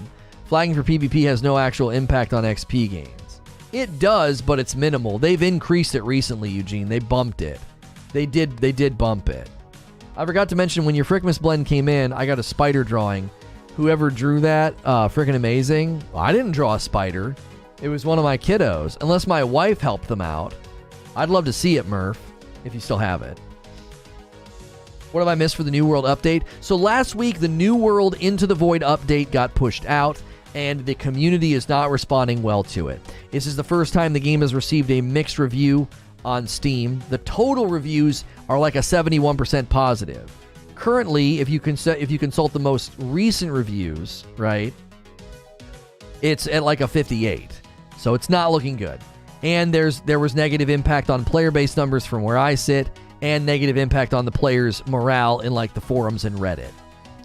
My taste is bitter right now to the game. Exactly, which makes you less likely to come back when they add content. I'm taking a break. I think my laptop cannot handle it due to the CPU, GPU. Well, I mean, that's a different reason for taking a break, right? Horizon Forbidden West, an authentic world. I'll check that out later, maybe. Marketing Blitz has started. Funny, literally after we talked about it in regards of Elden Ring. Right. You think they're marketing blitzing for Forbidden West now? I've seen too many guilds die out once their players hit 60. They don't seem to stay engaged after hitting it. It speaks volumes to the lack of endgame. Famous Frosty says, I was away for a week for work. I come back, and the Marauders were more in control, and now we only have one area. And for a big server, there wasn't much people either. Yeah, there are servers that are in decline. So there's New World population decline. So there's hope that there'll be New World server migration very soon, right? Because if you're trying to play the game, I mean, New World gameplay, the content loop centers around the fact that, like, the servers need to have people in them. And there needs to be territory swapping and you know, battles and outpost rushes and invasions and wars. And if that's not happening because people have left, your economy is going to die, and then so will your server. They added the level 64 that dropped 560 to 600 gear. I've been farming it for the last week. All the people at that spot are ticked now. It's like half as generous. It was very solo friendly. Well, a solo farmable 64, that doesn't sound like that was intended. I mean, listen, if your farming spot got blew up, I feel for you. I do. I feel for you, but I just don't think so. You know, I just don't. I don't think they can leave stuff like that in the game. You can't ignore them. Like, nah, it's fine. Just leave it. I'm not saying that they should have done it. I'm saying if you're going to mess with stuff like that, you got to buff the other stuff. You have to. You absolutely have to.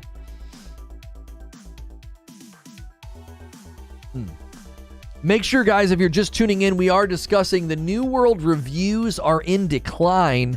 Take the poll at the top of the chat. Are you playing the same, less? Are you taking a break, or are you walking away?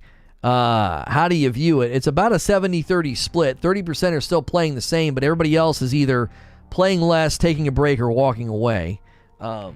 So be sure to do that. If you haven't hit subscribe yet, that enables you to talk in the chat. If you're a new viewer or a longtime viewer, this will be your only stream this week. I will be traveling for the holidays, so we will be back a week from today. Normal schedule, Monday through Friday talk shows and gameplay. Loving the shirt. Thank you, Dr. Budster. Yeah, this is another really good Christmas shirt from 80s Tees, so be sure to use the shirt command. They've got some great Christmas t-shirts in their Christmas collection, so be sure to check them out. If you're trying to get yourself some good Christmas t-shirts or ugly sweaters or whatever for the upcoming holiday, now is a really good time to order. Make sure and use code Lono. That'll get you a nice hefty 30% discount on the website. Going somewhere good? Yeah, we're gonna go hang out with family, my family. Dark roast levels are low. People of Maryland in danger again. Hope USPS comes through soon. Grew up watching G1 and the Unicorn movie. There you go. I play even more to level up my skills. Yeah, I mean, leveling your skills is certainly a decent little New World gameplay content loop. I mean, it's not bad. It certainly is, you know, it certainly isn't bad. It's just that can't sustain the game. You need to have more than that. Players need to feel empowered to capstone their character. They want to get good loot. They want their gear score to go up. They want to get better versions of their loot once they're all the way at the max gear score. Like, that's the process. Like, don't you see? That's like the usual way that's like the common end game structure. Your character hits max level. Then what do? You try to get all your gear at its highest level next. And then after that, you try and get all your gear to be as good as possible for your build. It sort of happens in stages. And when you stick monkey wrenches in that progress to try to slow people down, they're not going to appreciate it. They're going to sense that it's happening. They're like, why are you doing this? I would just like to play. This is why when I hit level 45 and then 50, I was like, why are you making the leveling so slow and awful? It was terrible. You know? You'll leave us without a talk show for a whole week. I am sorry. I'm not packing up my stuff and streaming when I'm in Ohio anymore. I don't do that.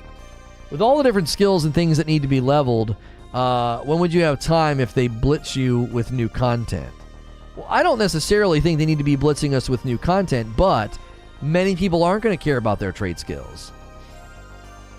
A lot of people aren't going to focus on their trade skills. There are people right now that will probably never touch some of the trade skills. They just don't care. And to be quite honest, you don't need to. You don't need to. I've got a build that I'm happy with and I do well with, and I've earned most of the loot from just playing. I think one person gave me a life staff that I use.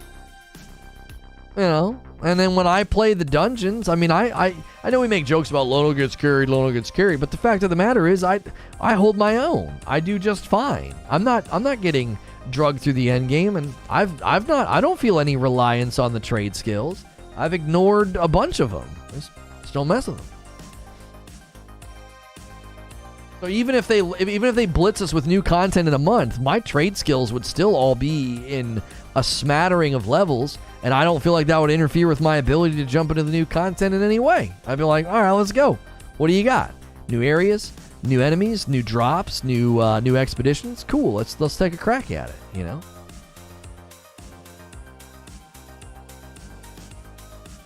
Your priorities are messed up, man. What about my needs? It's weird how disconnected the trade skills feel. Like, they have benefits, but they aren't needed. Well, I think that's one of the good things about them, is if they were needed, it'd be overwhelming. You know, it'd be overwhelming if you needed all of them to be maxed out. Once I max Hatchet and Life Staff, it becomes a grind to max. I don't see my character being much different after the grind. I mean, there's a big difference between a min-max character and a non-min-max character. I mean, you get your gear score up and you get good drops. I mean, you'll feel it. The question is, you know, do you need to? Well, no, of course not. I think that's every game. We went through the same nonsense in the game that I used to cover. You didn't have to min-max. It wasn't necessary. You could go for the best roll. You could go for the best loadout and the best stats. And what did it do? It would shave seconds off of cooldowns. And it never really was that, you know, different, right? It wasn't necessary. However, you start going into PvP and you will feel the difference. Having an extra 5 seconds shaved off of a cooldown is gonna, I mean, it's gonna be nice. Same deal with this game. You know, PvP, New World PvP is a huge aspect of the game, and that's why a lot of the min-maxing takes place. Now, if you're not getting involved in the PvP and the wars, well then, I mean, that's your own personal preference. There's nothing wrong with having that preference, by the way. It's just you're not going to feel the differences as nearly as much. I can solo a lot of the endgame areas now I normally couldn't before. Deadly Dad says, I'm currently gear score 576. I feel way more powerful than when I was gear score 500. Soldier says, but in the game you used to cover, I would see weapons I wanted and people doing things like raids and dungeons that were super cool. I don't really see that here. Are you kidding me? The dungeons in this game are awesome. I mean, if you don't like them, I'm not going to try and convince you to like them, but I think the expeditions and the dungeons in New World are some of the best content you can play. Complete side note, but you should try to pursue some kind of a partnership with From Software. I got Sekiro and Dark Souls 3 this weekend and really got into them from your From Friday stuff. Well, I mean, I appreciate that. That's very kind. I don't know what I would say. I'm not a very, you know. Let's see where the channel is after Elden Ring, and we might be able to pursue something, you know. We might be able to pursue something. That's pretty funny. That's pretty funny, Fast Flex. But yeah, I mean, I don't know. When I've played all the dungeons in New World, I've not once felt like this is a total waste of time. I feel like, no, this is good stuff, man. I've enjoyed them. I think they're well built. I think they're fun. Chestpain says, I'm level 28. I'm playing with different weapons right now. Digging Hatchet and Fire Staff. I've got Spear Ice Gauntlet to 10 out of 7. Oh, I'm sorry, to 10 and 7. Great Axe to 6. Hatchet and Fire Staff to 10 and 7. I could see you being a new player ambassador for Souls games. Yeah, I mean, maybe. I'd obviously have to tone down some of my critique. Greetings From Software. I'm an average player of your game who often refers to it as trash and lazy. What do you think about a partnership? Yeah, I'd have to really dial down some of my criticism because I get pretty amped. I get pretty amped, pretty critical, pretty complainy. That's just the process. I get mad, I rage and scream, and then I settle down and beat it. Like every boss is, follows a very similar pattern.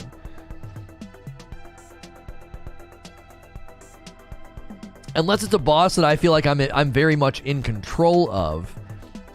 Dragon Armor and Pontiff and the twin brothers, I felt pretty in control. There were issues that I had with each of those fights, but I wasn't losing my mind like I was with like Cinder and the Dancer.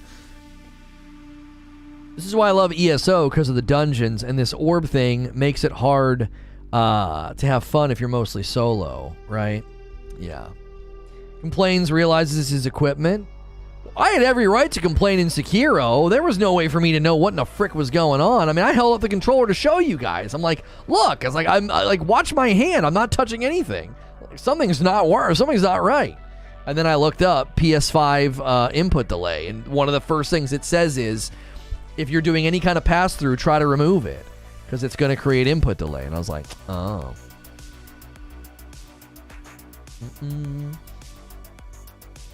Frick the Mickery counter, by the way. I wonder if that's why the Mickery felt inconsistent, because I was probably timing it correctly, but I was having input delay, so I wasn't timing it directly.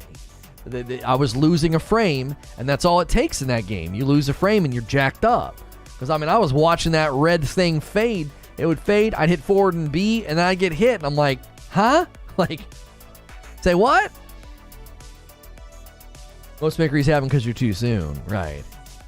Whenever you hop on, I have 2 items for you. Okay. East Coast Overload says, I like the combat in New World, but I hate leveling. I'll come back when the leveling is good. I just ran Amrine. I got 200 gold, not 2,000. See, Silent Warrior, I thought when they said that, I was like, I've not heard that, dude. If you could get that turnover of gold, then people would just be running that all dadgum day. No, I'm not splitting the signal, Zubair. I'm bypassing OBS. So I was going from the PS5 to the capture card to OBS to projecting it on my monitor. We're removing OBS from the equation. So now it goes right through the cap card into my monitor, and I wasn't getting any input delay. I literally, that guy right there by the fire, one of the low-level guys, I sat there and I deflected probably 20 deflections in a row, no problem. No problem. And he was getting me. Just some trash enemy was getting me. And I was like, this doesn't make any sense. He's garbage. I should have no problem. I should be able to deflect him all day long. Because if you can't deflect the garbage enemies, you're going to get annihilated in that game. Because deflecting the base level guys is super easy. Their animations are just, they're just like, they literally rear their elbow back like every time. It's so easy to read it. I think he was saying you could charge that much to carry people. No. He's not saying that, Fozzie. Oh, what the guy earlier was saying that? No. He was saying that you get that much from running it. If he meant you could charge people that much for running it, what the frick. 2,000 is what folks with an orb are charging to carry you through a dungeon. Yeah. Now that the input delay is fixed, any consideration for revisiting Kana? At the very least, for just feeling sorry. Like, I feel bad. Like, I was shredding that game, and they certainly had issues with parry that were addressed. The parry issues were probably compounding my input delay. Because like I told you, I was like, it's random.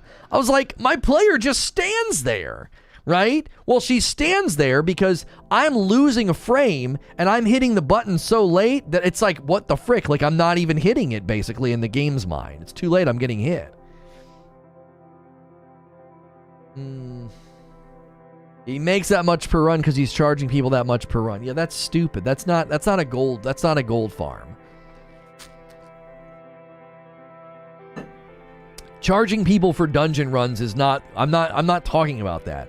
I'm talking about healthy content loops, not like player opportunism. Listen, if you're charging that and people are willingly paying you, then good for you. But like, New World Into the Void slowed down so many of the endgame grinds people were enjoying. And that's an issue, because that's going to cause folks to, it's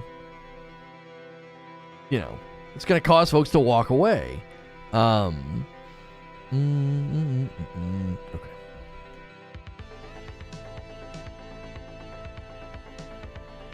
OBS will create input lag for sure if you're watching that output, but to be fair, that's the result of any software processing.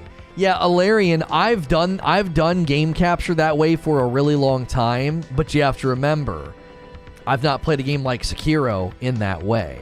The only game I've ever played in that way that was giving me that clear problem was Kana, and I assumed it was something in the game. And then there were people literally in the forums and on Steam complaining about the parry. So I thought, yeah, it's not me. The only other game I ever played was Ghost of Tsushima. And there were some times when I played Ghost where I was like, I think I blocked that, or I think I did. But Ghost of Tsushima is just significantly easier. So it's not even comparison. Now, if I were to try to play Ghost of Tsushima on lethal, we probably would have exposed this problem. Because I'd have been like, I don't understand. I'm timing the blocks. So, I'm timing the parries. They didn't slow down anything. They just made it so you couldn't craft T1 stuff until you're 200.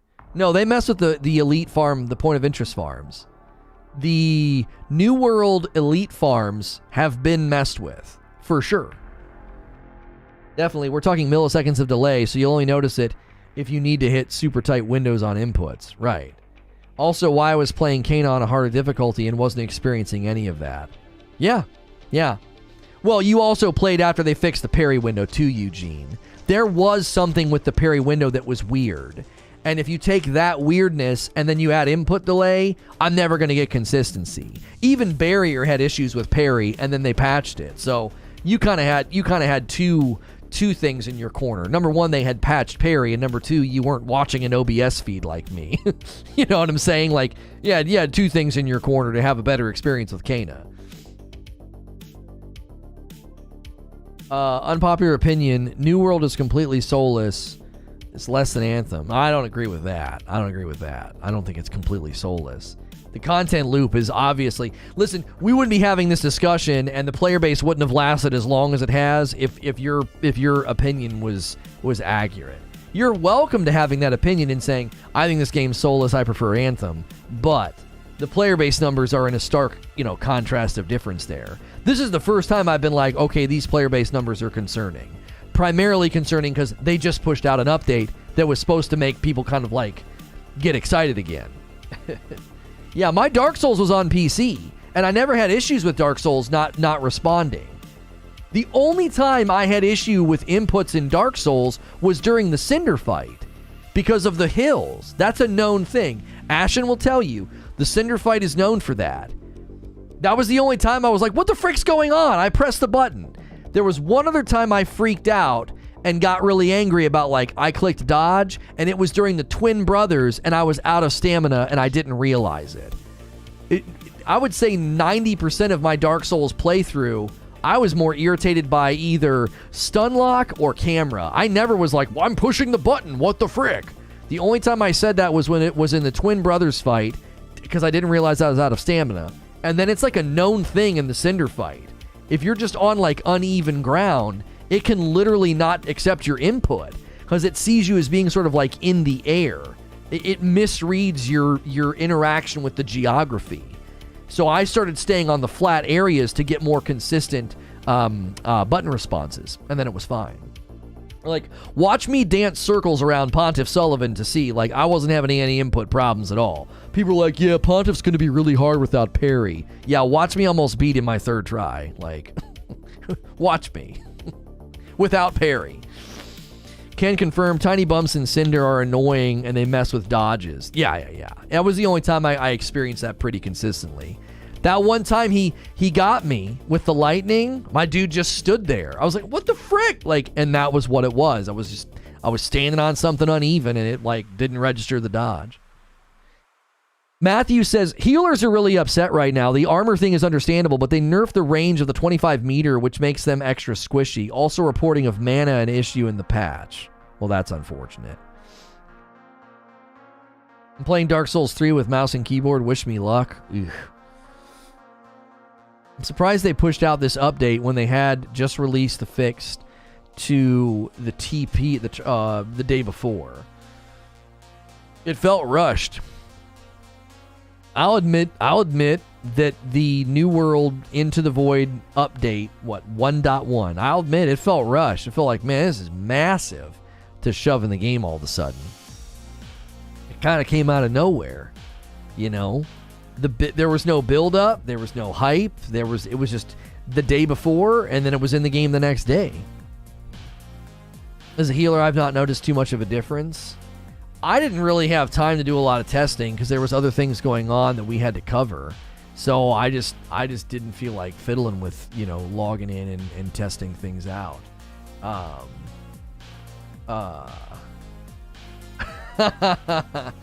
out of 2, thanks, man. Oh man, that's great. Looks dope.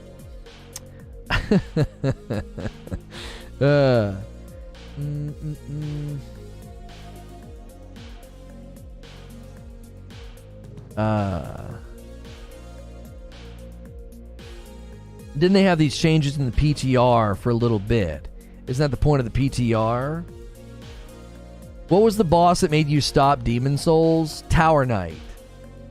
I got through the whole opening area and I got to Tower Knight and I couldn't beat him. And then people were like, oh, go back.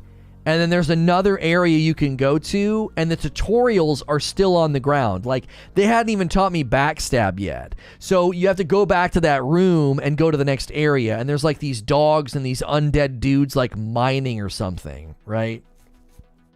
And so people were like, yeah, this will be a more linear progression. They're like, Tower Knight's sort of a mid-game boss. Like, in a lot of people's minds that have played through Demon Souls completely, they're like, if you're experienced, sure, you can go and fight Tower Knight. But he's sort of seen as a mid-game boss. You're not necessarily supposed to fight him right after the opening area. You're supposed to go back to that one spot, and you go to the next, like, tablet, and it takes you to, like, a real fiery, like, look, it looks like a hot, dry area. And there's, like, these dogs and these, like, undead dudes, like, mining, and they teach you how to, like, backstab. He's easy. I think you got bad intel. No, I didn't get bad intel. These were experienced players saying you can fight him. They're like, you just have to kind of, like, roll behind him, which I'm a more experienced player now. I could probably go beat him. But they were like, he is sort of seen as a mid-game boss. You don't have to fight him right now. So, Demon Souls was the easiest of all the games. I felt it was a bit too short. Tower Knight's like fighting the dancer early. Yeah. If you go and fight him as an like you just beat Sekiro, Eugene. Like if you go in there and fight him as somebody who you kind of have your legs in there in From Software's universe, sure. Demon Souls was like the first game I had ever played. I played that before I played Dark Souls 3, I think. And I was like, what the frick am I supposed to do against this guy? So I ran around the upper area, killed everybody, went down on the ground and tried to get behind him and just couldn't do it. And then people were like, oh, wait, you're supposed to go to the next area if you want a more linear experience. And so I did. And then it was time for the stream to be over. And then that was before we even had a concept for From Fridays. So I was like, I don't really feel like going back to that game right now. You just stay behind him, hit his ankles, he falls, and you kill his head. Yeah, I only tried him like 2 or 3 times, Eugene. I only tried him like 2 or 3 times. And then people were like, oh, you need to go to the next area. And then we were out of time for the day. And then I was like, okay, that's good enough. We mainly played it, I think, to show it off.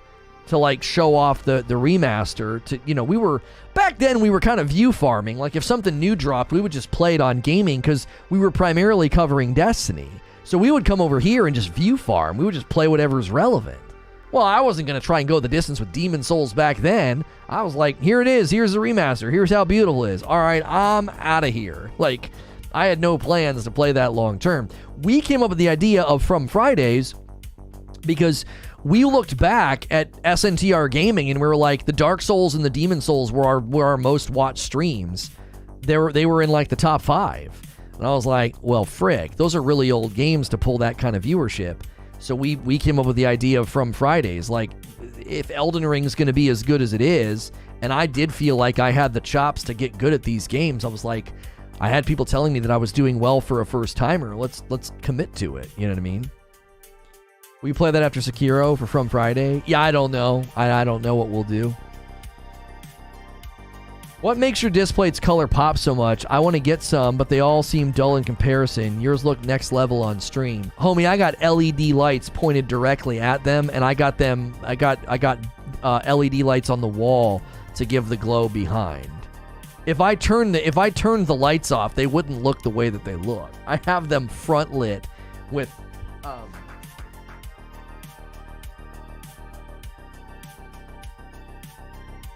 these. So these are meant, you can hang them, or a lot of people prop them like this and put them in front of their house around the holidays.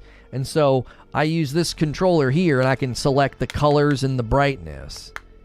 So I have 3 LEDs pointed bing up the wall, and then I've got lights behind them to give you that green glow, that green outline.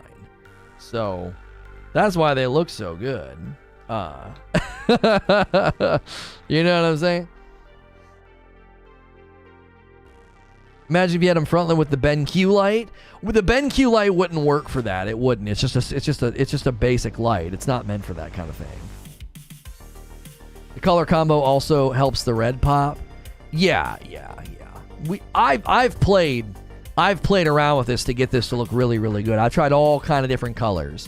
Blue, red, and purple tend to look the best. If we get into the brighter colors like the yellow and the oranges and the greens, that doesn't look good on the wall.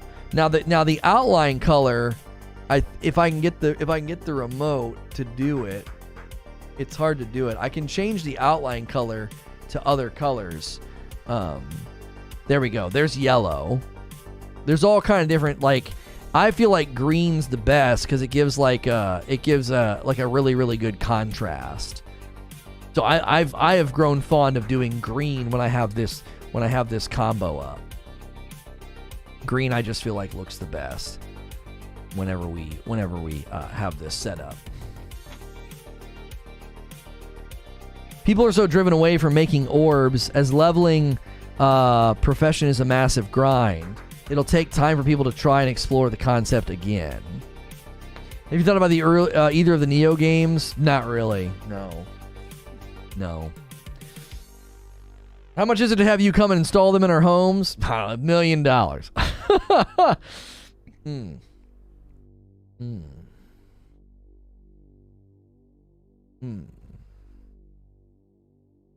Only frustrating part's the bridge.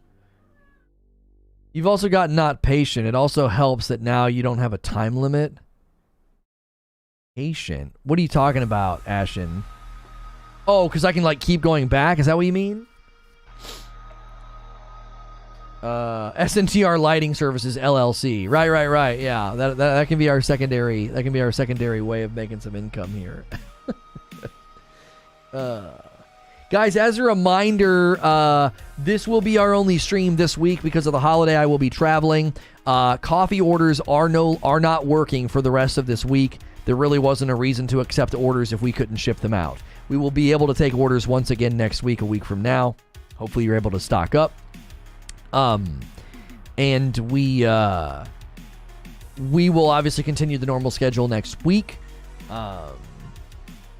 Yeah, and you get mad, but you accept it as part of the experience, right? What? Oh, okay. We'll do it for $1 million, but I'll cut you guys a sweet deal for $500K. You mean the lighting company that started as a coffee company that started as a streamer? There you go. To be fair, I just came off bosses like Owl, Demon of Hatred, Tower Knight was kind of free. So was the Armored Spider. Yeah, that's what I mean. Like when you come off of a more challenging game, especially right at the end, it's going to be really, really easy. Now, going from the end of Dark Souls into Sekiro was a lot harder. Dark Souls doesn't prepare you for Sekiro. If anything, it makes you a bad Sekiro player. Because I wanted to dodge everything. The people that will stick around in this game are the ones that have the patience to interact with all the areas of New World and are not put off by the grind. It's like this in every MMO. Yeah, but I think the problem with what you're claiming is, I don't think we can ignore the very, very committed players that are leaving feedback and saying, like, you've made the end game worse. You've made things slower. We don't like this. You've kind of betrayed our commitment to the game. I don't know. I don't see it that way. I do think there are people that like the game so much, they're just going to keep playing no matter what, right? They're just going to keep playing no matter what, but that is not exactly the same as, like, there are people in your category that love the game, that have put up with the grind, that have put in the time and have had a great time, and they feel like their most recent update was not good. It demotivated them from playing, right? I don't know. I don't know what to tell you. Even today, this video, interest is waning. This video should be performing much better today, and it's not. It's not. And that's worrying. It's like, the luster's fading, man. The paint's getting chipped, and people aren't, taking an interest. There are plenty of times where I covered that other game, and when things were going bad and people were irritated and we were in a lull, we did just fine with people tuning in and caring. And that's not happening. It's worrying. It's worrying. We've planted a lot. We spent a lot of time in this game. We've planted a flag in it, and they got to get things going right. They got to get people interested again. I think they got a long way to go on the end game, right? Is that because it's a holiday week? It's possible, Sinos. It's possible. It is. Because the day the update went out, interest was high. But boy, oh boy, dude, I'm watching those player numbers in the reviews and saying, you turned some folks away, People are retroactively changing their reviews to negative based on the November patch. But the thing is, many of the changes they hate were bugs. They were still stuck, but we're still stuck with the bad review. Right, and that's fair, Jay Stubbles. That is fair that, like, you're still stuck with some of the bad reviews because of bugs, but the most recent reviews are mixed. So overall, the game has a 71%, but when you look at the most recent reviews, it's like a 58. And then I looked at the player base numbers and I thought, man, Into the Void should have really turned things up, not down. Like, the player base numbers should have gone up over the weekend, in my estimation. They just shove a brand new weapon in the game and big, huge changes, and the player base just didn't respond. They didn't. I would have imagined that update hits on a Thursday, word of mouth, marketing, and everything else, and then boom, Friday, Saturday, Sunday, you would have seen a slight uptick. And we saw the inverse. That doesn't mean the game's in trouble or is dying. It's just, it means that Into the Void did not pull what they hoped it would do. I'm not. I want to be fair here. I don't think that like one bad update or one decline in morale means like, oh yeah, the game, this game's over and done with. But it's like, boy, oh boy, you guys just hit some rocks. Boat's taking on some water here. You got time to fix it, but you got to fix it. DLC is only fun if it's connected to a story that you care about. I don't know about that. I don't know if in games like this that's always necessary. It certainly helps, but I don't want to say it's a necessity. What was your favorite Decepticons? Mine was Megatron and Shockwave. I actually don't know, man. When I was growing up, we would play with the toys at a friend's house, so we didn't have the toys ourselves. So it was, we would go to a friend's house to play with them. The only factor that is playing into this, some servers have died off so hard that when players look for people to do endgame stuff, they have no one available. Right. Server migrations. So here, I'll go on record as to saying I think they should have held off on Into the Void and they should have prioritized server migrations. I think that would have been a better order. Now, server migrations may not be in the cards anytime soon, so that might be too tall of an order to be like, oh yeah, you got to wait on this big update you've been working on and do server migrations instead. But from where I sit, you would do server migrations first and get people into a healthy place and then drop all this stuff. Now, maybe they were concerned that Into the Void was going to suddenly cause like a resurgence of people playing, and then you'd server migrate, and then you'd have servers that would be overpopulated. So maybe they wanted to hold off, like, hey, let's see what Into the Void does. Well, Into the Void clearly did not reinvigorate the player base. So I think next order of business is server migrations, as well as I think they've got to fix this endgame content loop. Don't slam shut the elite farm that people were doing, and then you slam that door shut, and then you're like, oh yeah, we'll do expeditions over the next months. What? Like that's not encouraging to read. You know what I mean? It came too close to the last dupe issue we fixed, but that bug left a bad taste in people's mouths. Well, and that was after one had already happened prior to that as well.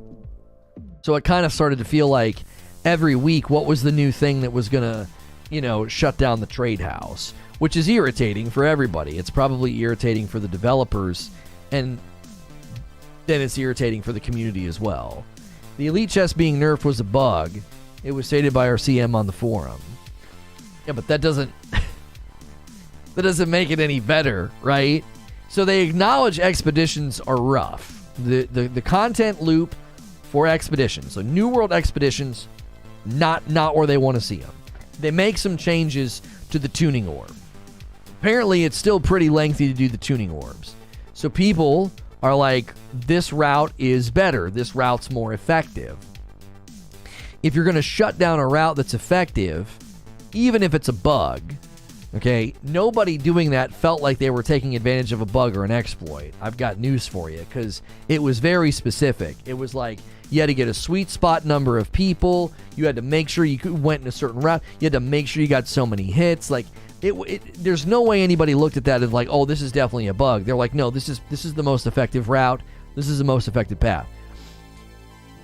If you're going to shut that down, maybe not, I shouldn't say shut it down. If you're going to weaken the efficiency of that, that should come coupled with expeditions getting some love, instead of a promise that like expeditions will get better over the course of the changes they implement. They said over the next couple of months, and I'm thinking, wait, what? There's no harm in letting people run that route then.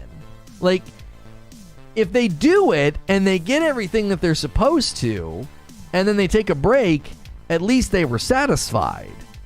I think chasing an ideal of variety is a danger. Like, we want players running through a variety of content, and everybody's basically doing this. Okay, it's okay to have an ideal. Your ideal being like, we want people doing, a mix of these things.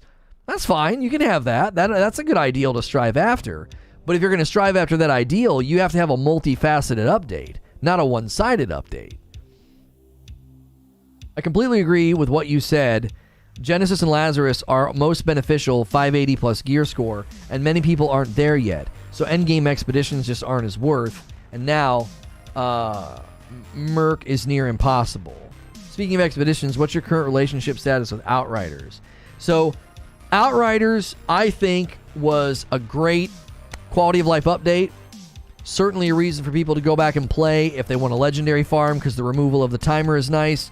You can get a junk ton of your transmog filled out simply by playing.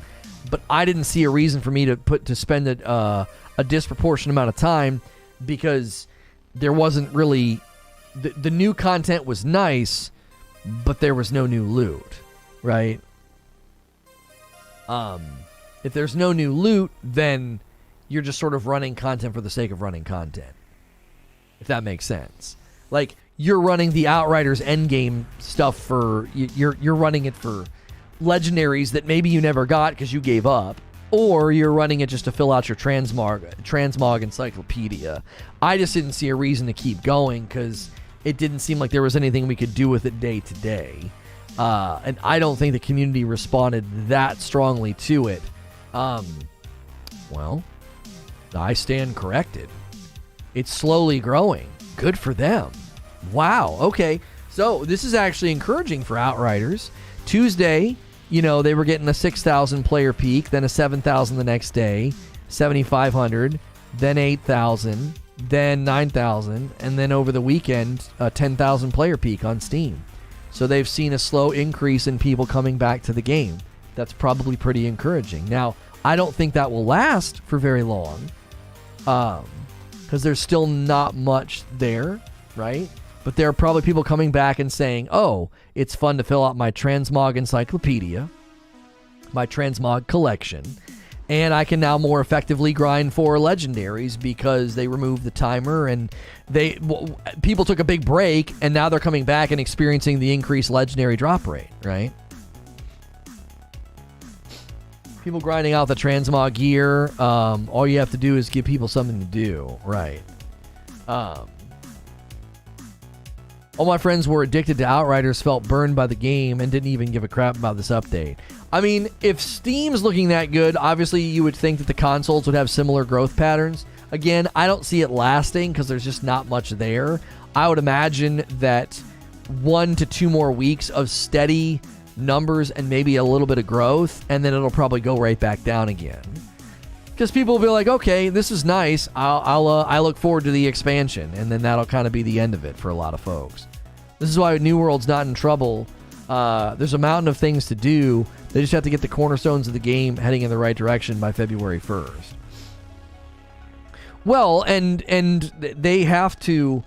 I think one of the challenges when you lose people in the end game is how do you get them back, right? How do you get them back? Because fixing the end game might be enough. I almost feel like you have to fix the end game and add something at the same time. New World's following in the steps of Conqueror's Blade that I sunk 4.5 thousand hours into it. In the end, I had to walk away after accumulating 13 million gold, being probably one of the most wealthy players, because I realized that even the devs didn't have a clue what they were doing. I don't think the devs don't have a clue what they're doing. I think their inexperience with like endgame MMO design is kind of coming to the surface, but I don't think it means they don't know what they're doing. If you want to bring back people to this game that walked away because of the endgame problems that we've outlined this morning, I think you have to do a giant quality of life pass on the endgame, and then you got to add an expedition. That's what I think. I think you got to add one expedition. You know, don't worry about adding a new weapon. Do a really, really good quality pass on the end game, and then add an expedition. That should be enough to bring a lot of these people back. What's this February 1st date all about? I've heard it mentioned a couple times, but I don't understand the significance. So as soon as you get into February of next year, there's a lot of stuff launching. It's going to get really, really thick in the gaming world. And there'll be a lot of people taking breaks from New World around that time, whether it's for Elden Ring or Destiny. Late March, you get Lost Ark coming out. Final Fantasy Endwalker is in December, is it not? That could also affect some of the player base numbers of this game, especially if people feel they're being motivated to take a break or wait for things to improve. They're adding an expedition, though. It's called Isabella's Lair, and it's located in the Shattered Mountain. Do you know when they plan to add that, Deadly Dad Gaming? Have they stated it, or have they even hinted at a time where that'll get added? By the way, if you're just tuning in today, we are discussing that New World reviews are in decline, and that the New World Into the Void update had an inverse effect on the game. I'm not ringing the alarm bells. It's a little concerning. I think they've got work to do. The player base numbers dropped along with the reviews in response to the Into the Void update, which we wanted to see we wanted to see the opposite. I wanted to see the player base numbers come up a little bit instead of go down. So I don't buy into game is dead, game is dying. I don't buy into that mantra. I've always felt that games, as long as people are complaining and discussing and getting angry, then you have a player base. If people stop doing that, then that's a concern. That's what they're hinting at when they're talking about adding expedition updates. Well, okay. I would think, again, to me, if they want, right now, if I were to speculate about the spectrum of players that have left, they're in the 50s and up, and they've got lots of time, and they're more endgame focused.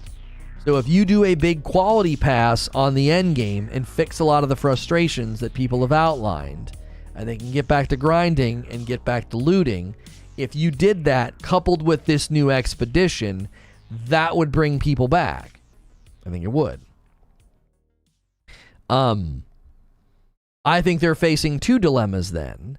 If they do server mergers, they're going to have to target servers that are in dire need of them and stay away from servers that are in the mid to high population numbers. Because if you don't, you're going to server merge, and then you're going to convince everybody to come back, and then you might end up having population problems again. This song reminds me of Magic Sword song. I can't hear it.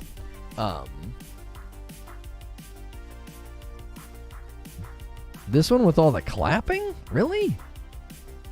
I don't hear it. I miss being able to play Magic Sword. I wish they would whitelist their stuff on YouTube. They did it on Purple, but over here they take your ad revenue. Their label does. I'm like, I'm not giving you my freaking ad revenue. Oh, the last one before this one. Okay.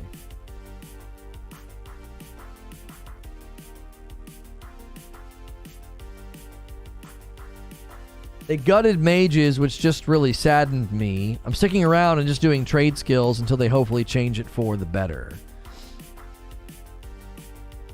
Yeah, keep in mind, that's true. What Ilarion is saying is true. The thing they said about expeditions is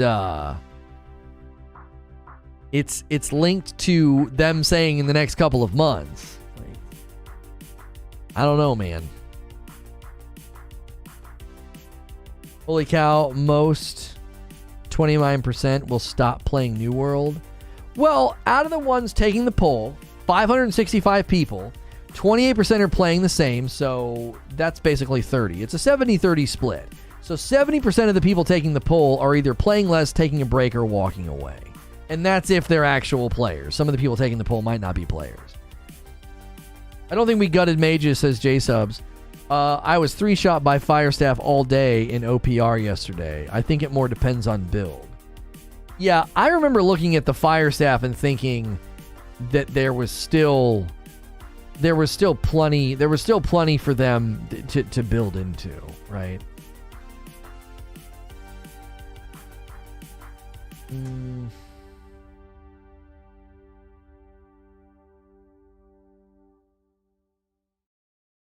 The biggest nerf was to the damage from the ice pillar or whatever it's called. Like when you would come out of the ice tomb, the entombed or whatever.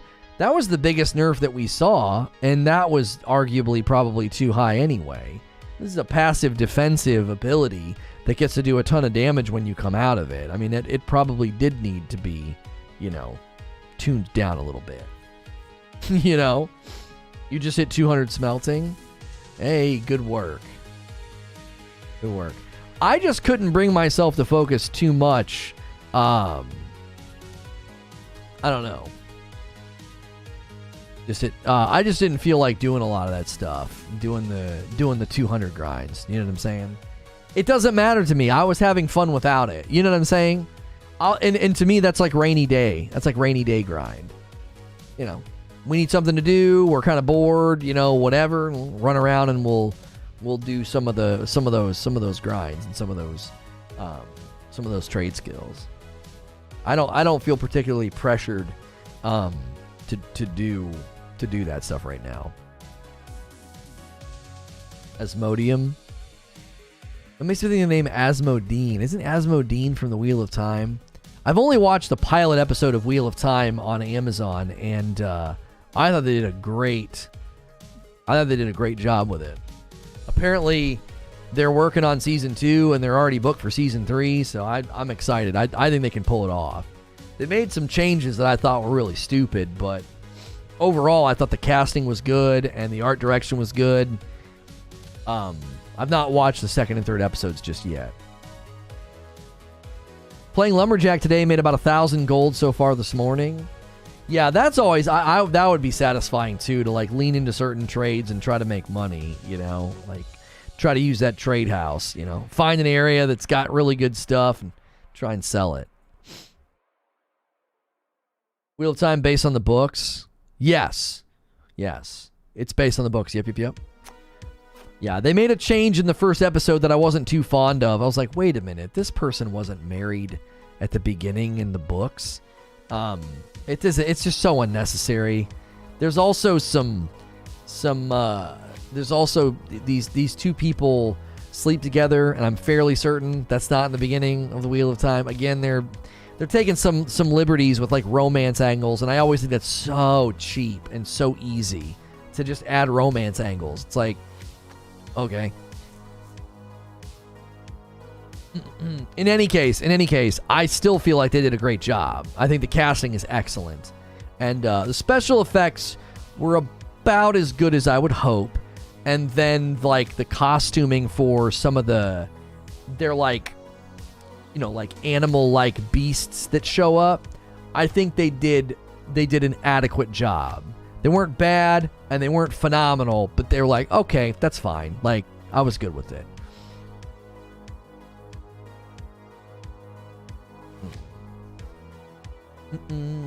Gotta hook people early, but they don't even show anything. That's what was so stupid about it. It wasn't like this hot, steamy scene with a bunch of skin. It was like, it was kiss, kiss, kiss, and then insinuated. And I was like, what the frick? We didn't need that. That's not what happens in the book.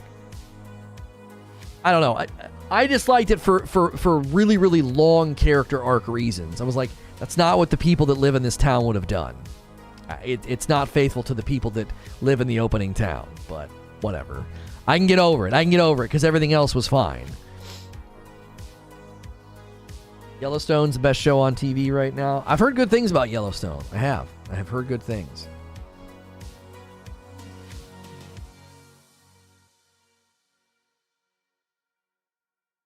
I don't feel a connection to the world, the story, or the characters in New World. I hope they come out with a roadmap soon. P.S. I still got my money's worth and will come back. I need to start Wheel of Time this week. Yesterday I rented No Time to Die on Amazon. Great bomb film, and send it off to Craig. Oh, it's rentable on Amazon? Okay. My wife and I might watch that tonight then. My wife was bent about the exact same thing. Oh, is she familiar with the books, Creature?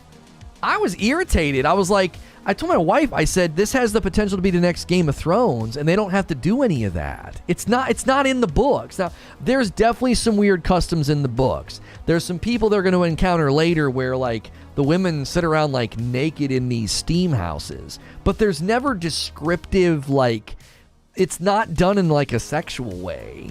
So, like, I'm thinking they'll be able to do those scenes, and they don't have to show a bunch of stuff. Like, it doesn't need to be, like, a giant, like, nudity scene. They can have some of those later customs and scenes and stuff and not make it like mature rated. Right now it's rated for 16 and up, and I'm like, just keep it that way. It's great story, great fantasy. You don't need all that. I don't need that thrown in every other episode like they did in Game of Thrones. She's a big fan. Yeah, I was telling my wife, I was like, that doesn't happen in the book. It's so unnecessary. Not only is it unnecessary, I think it messes with the character arcs.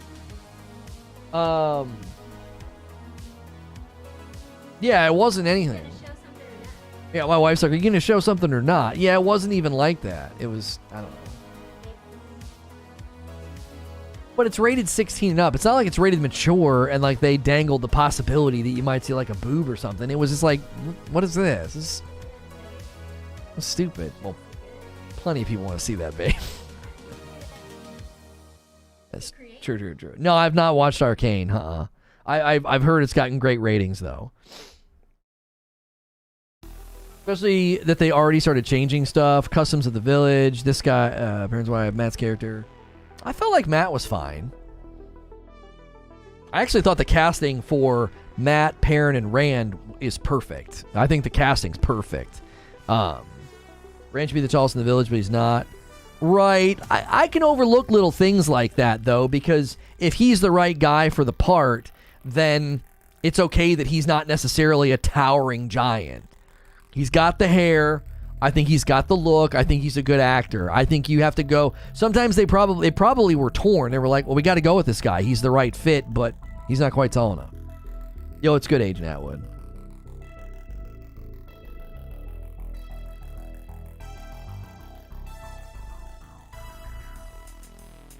The energy from different streamers is so nasty. Glad Lono is so level-headed. Is he even playing Souls games? Even when I play a Souls game, I'm not nasty. I can be a little snippy, but I'm not, like, unkind. Matt has been recast for Season 2. Did they explain why?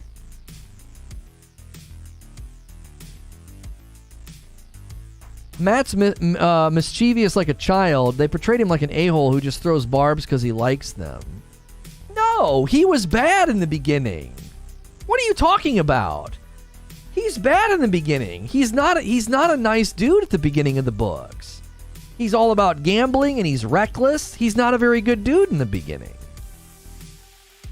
To be fair, you said thing about mamas. That's true. That's true. I didn't feel like they messed Matt up. I didn't feel like, because his interactions with Peyton Fane, that was like, oh, that's how Matt was in the beginning. He was kind of gray. He was kind of, he was good and bad. He seemed like he had a good heart, but he had a bad streak to him. Because I think early on, I remember like you weren't sure if Matt was going to do the right thing or be a good guy. And suddenly he starts having the memories and starts helping with certain things, and you're like, okay, I think they were fine. I think what they did with him was okay. Yeah, Nynaeve is great. I think Nynaeve's casting was great. Egwene's casting is very good. Not bad. He's just mischievous like pranks. As a non-reader of the series, I found the show to be awesome. Well, that's good to hear, Christina, because I'm curious what non-readers will think. Like, is the story interesting enough, right? He's mischievous and always pulls stunts. But I swear to you, in the beginning, I've not read the book one in a long time, Robert. So I may be speaking out of turn here. But I swear to you, in the beginning, he was all about money, and he was all about gambling, and he did things that were questionable. He wasn't just like mischievous, haha, prank pulling. He did things that were questionable because all he cared about was money. And you weren't sure if he was going to be a good guy or not. He was a question mark in the beginning. At least at least that's what I thought. I thought my reading in the beginning, my memory of Matt was that, yeah, that's pretty accurate to how he was. Very driven by money, not necessarily trustworthy.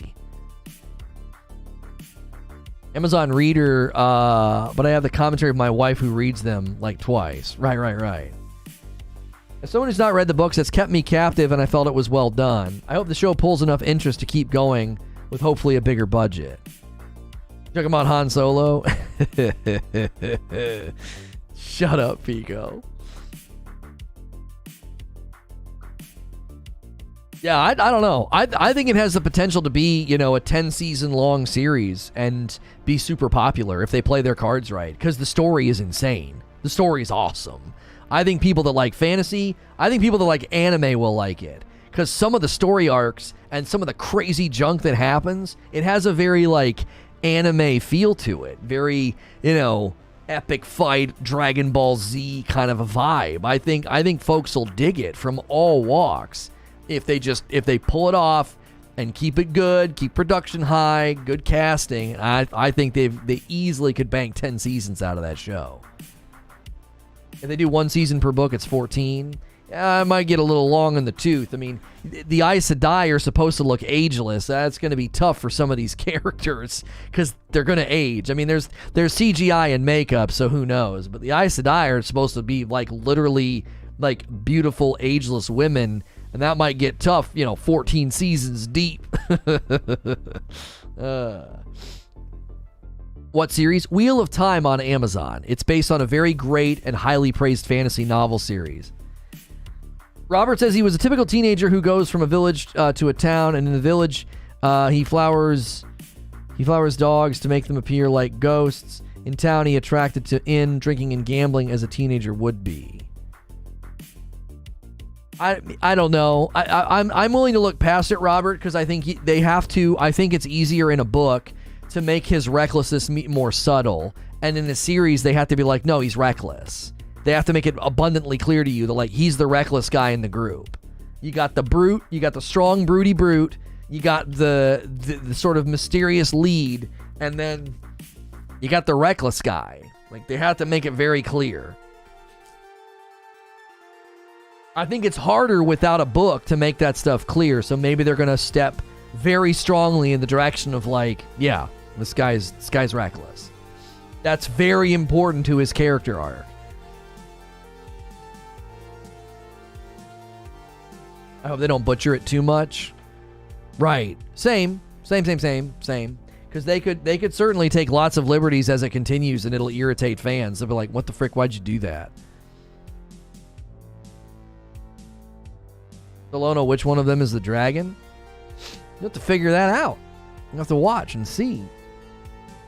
I think they make it pretty obvious very soon, if not from the first episode, but, I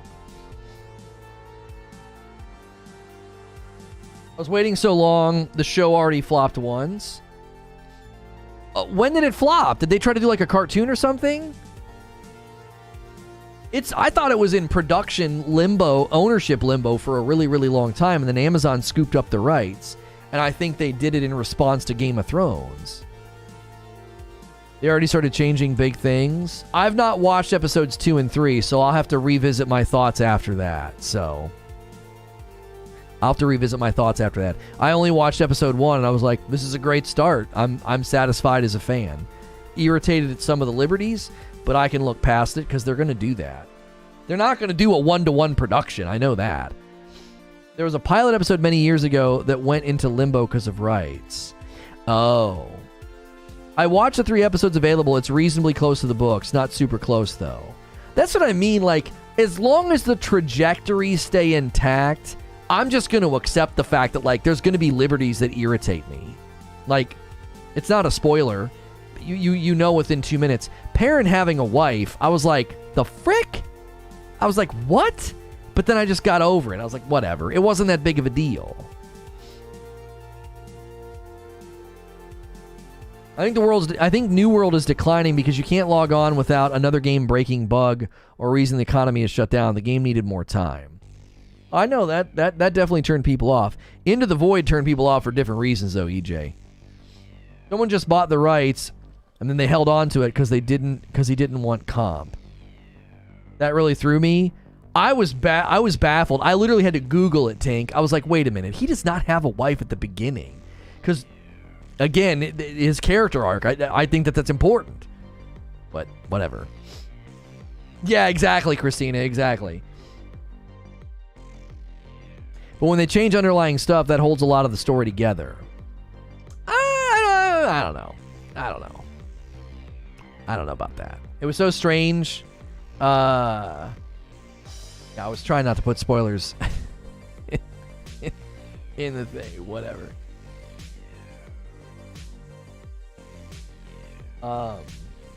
They don't even make him all that affected emotionally after. Yeah. I don't know. It seemed like a strange and forced thing. I don't know. I can get over it. Even though Perrin's one of my favorite characters, I can get over it. I'm not going to get hung up on it. Hang on a minute.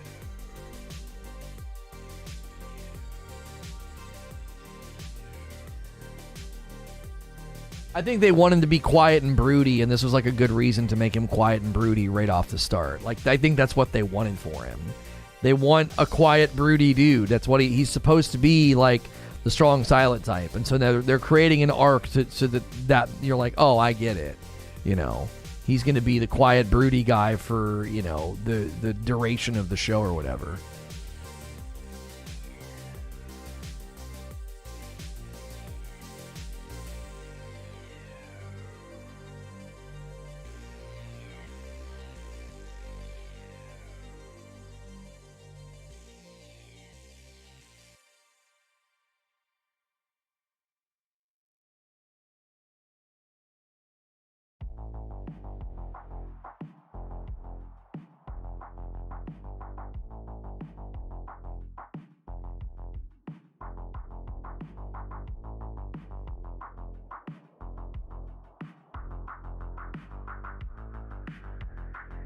If they ruin the show like they did Game of Thrones, I'm going to be ticked.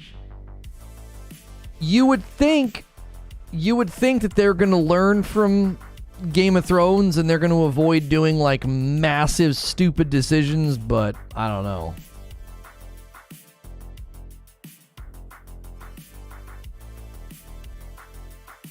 I just wonder how they're going to handle things when he's actually... Yeah, so I was trying to avoid significant story arc things that haven't happened yet. I don't see how they ruined Game of Thrones. Oh, last season's hated. What are you talking about? Yeah. There are 14 books in the series. Yeah. I didn't read the books, but I enjoyed the last seasons. I know people that didn't even read the books that thought the ending, the last season was terrible and awful. It all led to nothing.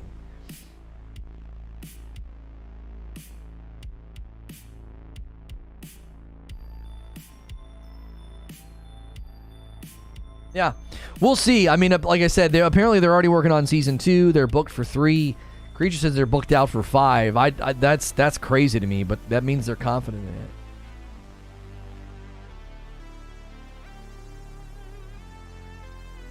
It's kind of stupid. His arc's about falling for someone and then trying to save her. That'll be stupid in with this beginning. No, it won't, because that's so long from now, Robert.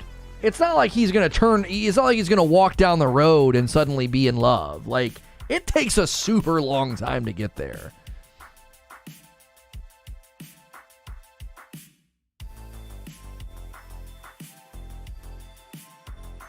It's not, like I said, it's not like he's going to like leave hometown and like all of a sudden be in the next town and it takes a long time.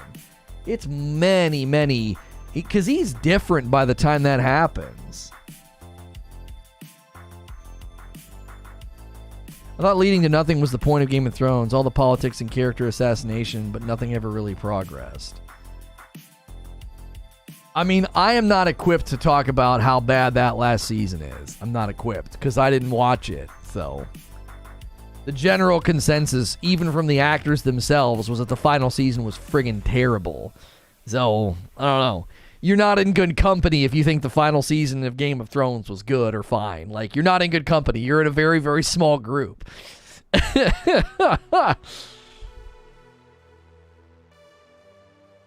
It'll take 1 year, so kind of fast if you lost your wife. Well, but we don't know what they're going to do with that. I mean, they acted like he had just gotten married, and with their customs, I don't know. A year is a really long time given everything that happens, too. You know what I'm saying? He changes a lot. The last 3 episodes of the final season were 2 seasons smashed into 3 episodes because those 2 guys wanted to go do Star Wars. Right.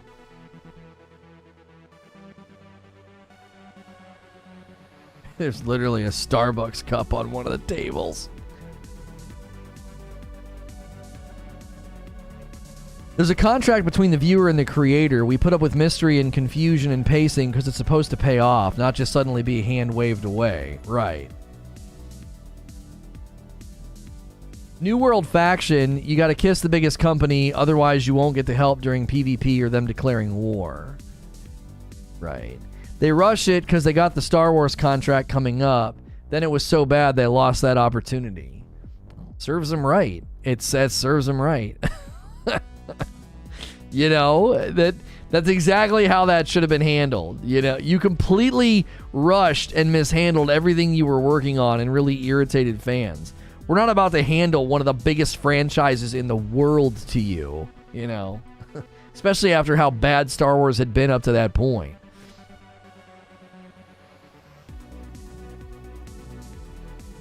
As a book reader, I called almost everything as it ended.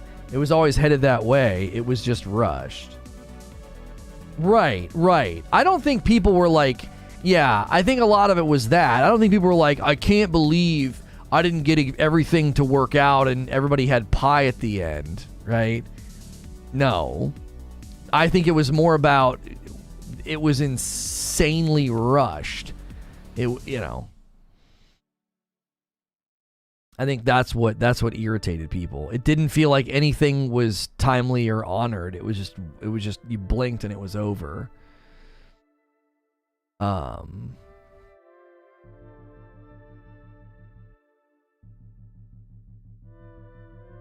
Esports Talk tweets, Battlefield 2042's launch has been plagued by in-game bugs and balance issues, so much so that its Steam reviews have tanked it to the bottom 10 games on the platform. Is this one of the worst game launches in recent memory? I don't get what's happening with games. Like, I don't understand.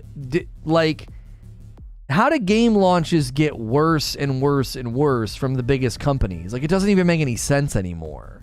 Like, I could see when games would launch a little buggy and incomplete. You're like, well, you know, they had to get it out. They had to launch it. But what happened with the Grand Theft Auto trilogy and Battlefield, it's baffling. It's truly baffling. I still remember the one director interview after Danny's Dragon died from the Iron Fleet. Oh well, Danny forgot about the Iron Fleet. She just forgot? Wow, such story, much development. Because people tolerate it? No, they don't tolerate it. What do you mean? People... How could you look at Cyberpunk and say people tolerate it and that's why companies do it?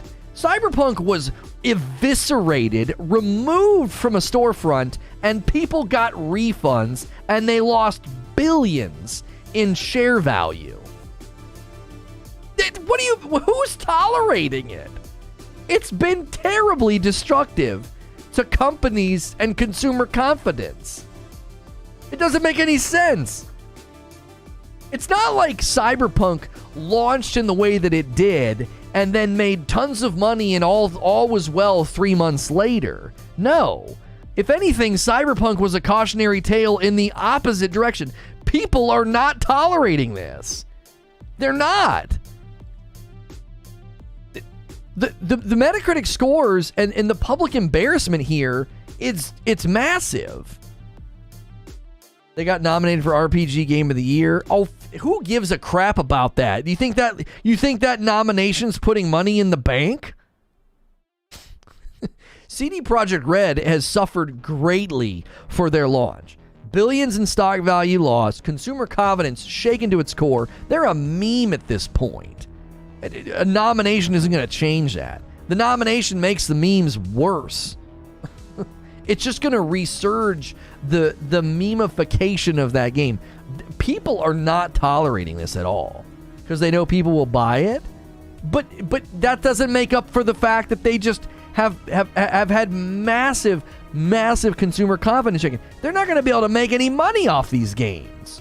Do you think Battlefield's going to be profitable in 12 months? How are they going to make any money? It's got like a 2.5 on Metacritic. It's one of the 10 worst games on Steam. You can't monetize that. There's nothing to do with it.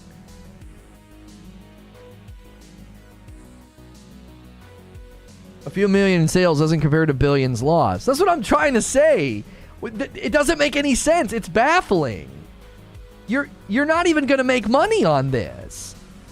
The only way Battlefield launched in the state that it's in, and someone was like, yeah, it's totally worth launching, is because they were like, we literally have to just recoup losses with sales because this is a non-starter. People bought Cyberpunk, but they are also massive refunds. Right, massive refunds ripped from the Sony store, and they lost billions in stock value. The only reason that Battlefield launched in the state that it launched is someone was like, this is a non-starter. This is a loss. We're going to lose money no matter what. We might as well get it out there. Look at the pricing structure. Why do you think the pricing structure was set up how it was? Because they needed to make as much money back as they could, because I don't even know how that's possible, though. How many people are just refunding it on Steam?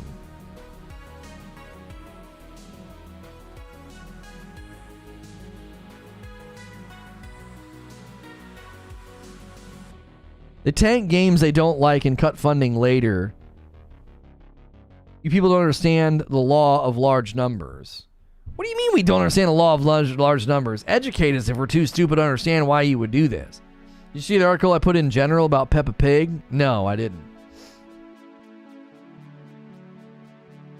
I was not even allowed to refund Cyberpunk, and I got it on Xbox. It was harder to refund it on Xbox, for sure. People continue to buy FIFA every year, even though the game is literally a port from the prior year. People buy Call of Duty every year, even though it's just a reskin from the previous game, from a different historical era. I mean, but now you're jumping train tracks, Fazimoto. That has nothing to do with Grand Theft Auto 3 Trilogy being a literal trash pile and Battlefield being in such ill repair that it's getting the lowest scores of any game out right now.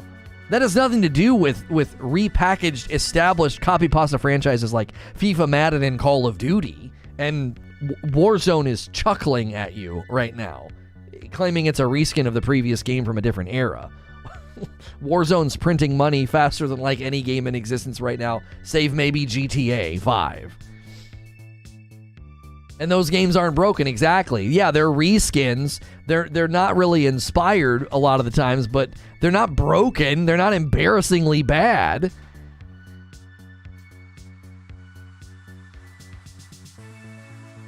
A million seconds is like 11 days, and a billion seconds is like 35 years.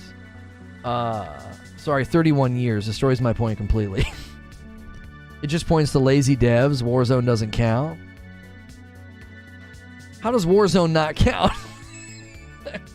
So when something is contrary to your point, it just doesn't count? That's convenient. Yeah, that evidence there, it doesn't count. Why not? What do you mean?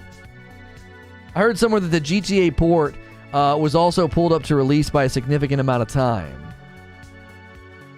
Got my first bag of coffee. Just wanted to say, as someone who drank coffee, even though it hurt his stomach, your brand is advertised as smooth and doesn't hurt my stomach at all.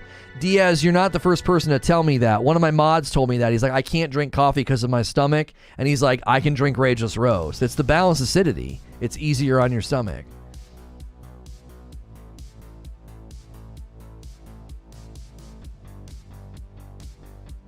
Devs producing sequels is not lazy and has nothing to do with devs releasing broken stuff. Yeah, it's not the same. Yeah, it's yeah. I don't even know if it's a non sequitur. It's like, it's not, we're not in the same category, right?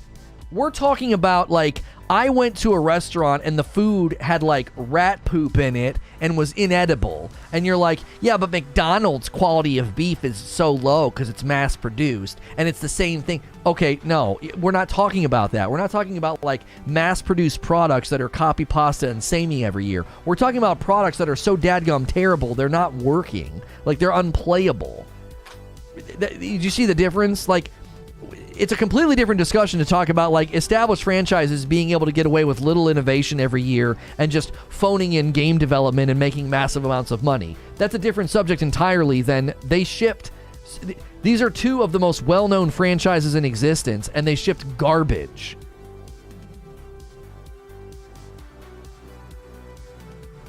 The difference is that Battlefield is literally broken and doesn't work half the time. Call of Duty is just a reskin. Well, at least it's functional. Right.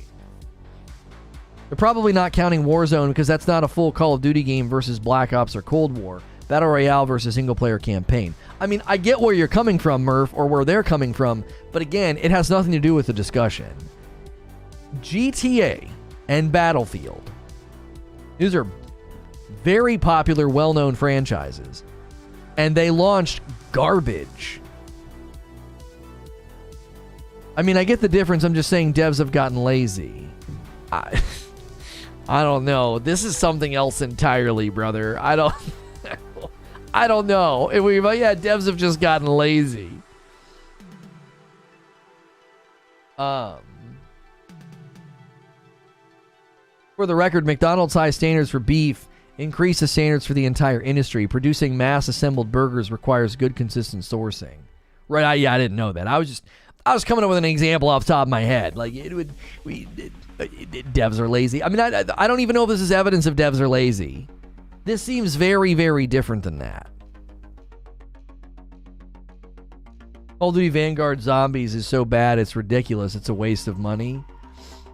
Well, like, Vanguard has suffered from pretty poor sales, and we theorize that Warzone kind of cannibalized it. There just weren't enough people with a reason to buy it, and their beta was very bad. Typically how bugs are reported up.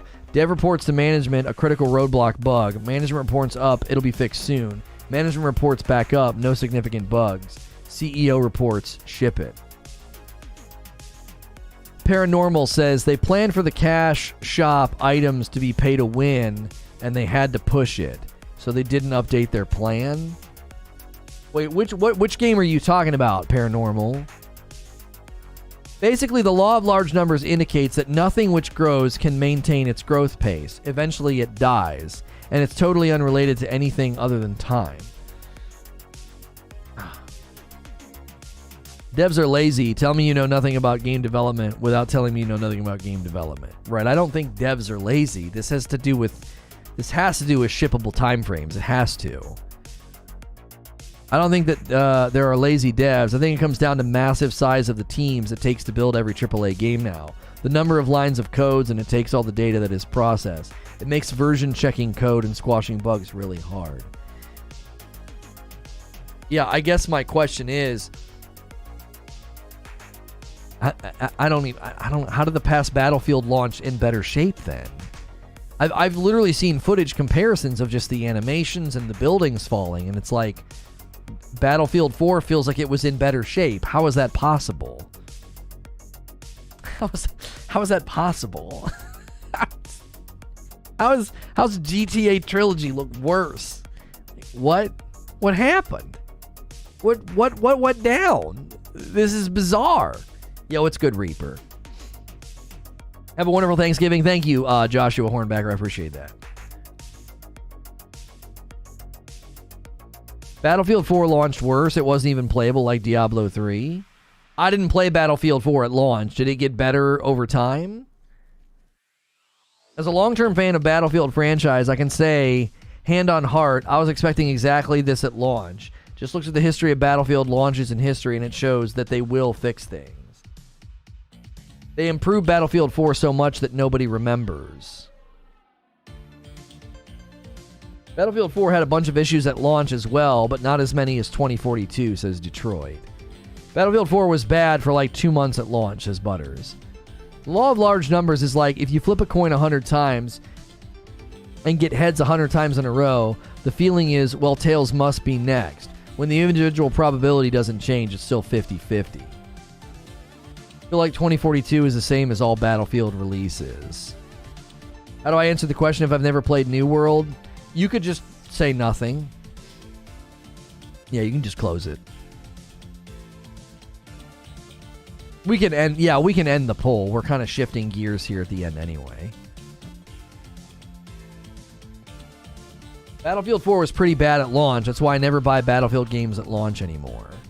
I'll keep saying this, per my personal experience of software engineering, project managers. What if we get 9 pregnant ladies? Can we deliver a baby in 1 month? Right.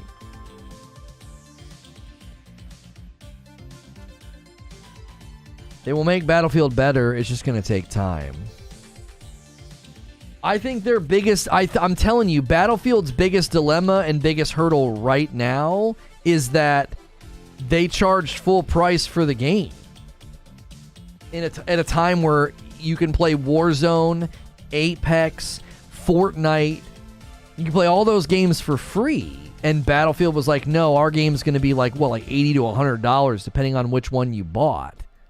Well, that's going to be their biggest barrier of entry. Well, we fixed it. Well, I'm not going to come back and buy your freaking game. Are you kidding me? I'm not buying your game. I don't care if you fixed it. Most expensive PvP experience ever. Yeah, Halo's free right now too. Most expensive PvP experience ever, and it plays like a free-to-play early access. Right, that's going to be their biggest barrier. Is, oh, hey, we took the last 2 months to really get the game in great shape. Okay. Do you think anybody's going to come and buy it?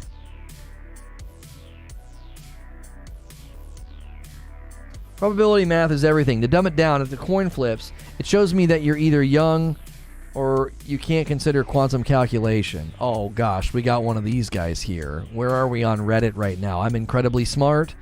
I'm enjoying 2042 mostly, but the thing with queuing into Breakthrough is it's just running constantly after the match is over, and you can't deploy. It's annoying and it wastes time. They won't get any new Battlefield players, but the core will continue to play. I don't know. They had their release weekend, right? They just had their release weekend. Yikes, bro. Their release weekend, according to this, they never topped 100,000 players on Steam. No, I'm sorry, their all-time peak was 100,590. In the last 24 hours, their all-time peak was 85,000. They didn't even have a big weekend. They didn't have like an uptick weekend. They had a downtick weekend. That's bad, bro. That's bad. Just awful. Sunday peaked at 90,000. Steam reviews look solid? You're kidding me. They can't. Unless they're, oh my gosh, unless they're freaking just getting bombarded with fake reviews. That's hard to believe. Battlefield 2042, mostly negative. 36,000 reviews. 26%. You were joking. I was going to say, holy frick, they must be paying for reviews if they have anything good over there. Jiminy freaking Christmas. That's a disaster. That's a freaking disaster. So, you have to consider something. Look at the weekend Steam chart numbers, all right? And then you got to consider the consoles are in there as well. That means your highest possible player base isn't even that impressive. Like, it's not even that impressive. Like, New World had 700,000 some odd people trying to play at launch date. This game had like 100,000 people trying to play it on Steam, on PC. When was full release? Wasn't it like Friday?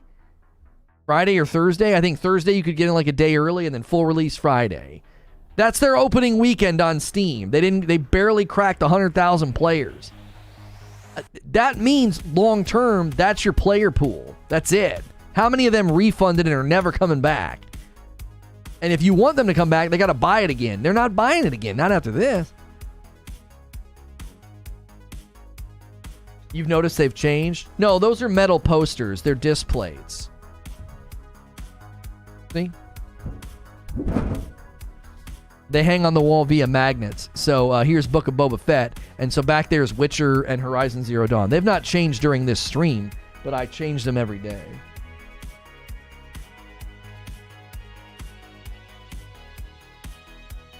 All committed players will have bought the early access version. Yeah, but that's what... Okay, so you have to understand what I'm saying here. Track with me. You're not going to convince people to buy the game right now. You simply aren't, okay? And then the number of people that bought it and actually played it opening weekend isn't that high. It's not that high. Therefore, the only sort of remaining player base that keeps playing and subsidizing the game and then buying like a season for the specialists is already in a sharp decline. Yeah, Paul said the tech test got a 2 out of 10. He was like, it's rough. Got a whiff of this in the closed beta, not touching that.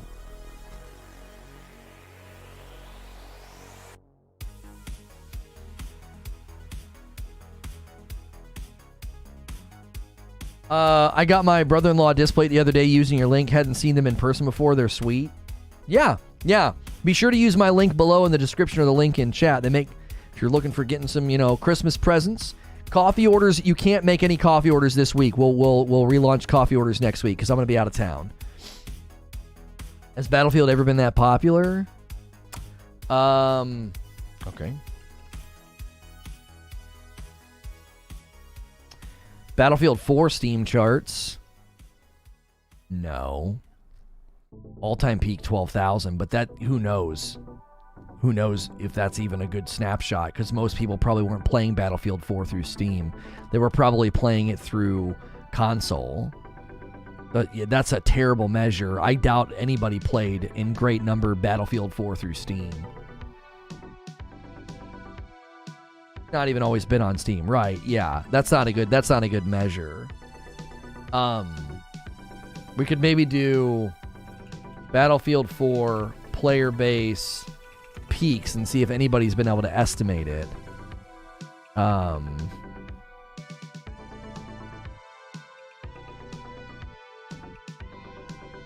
Yeah, I don't know if there's a website that could tell us like all time where did Battlefield 4 ever peak.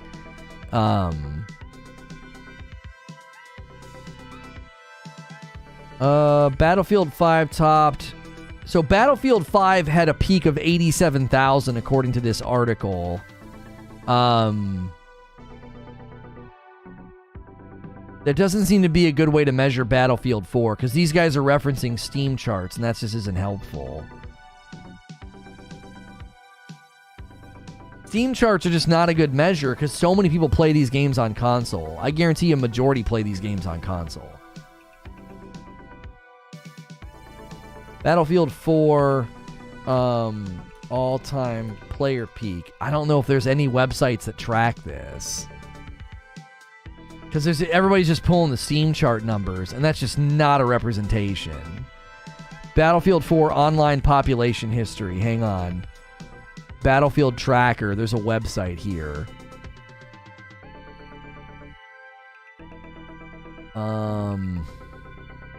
All history.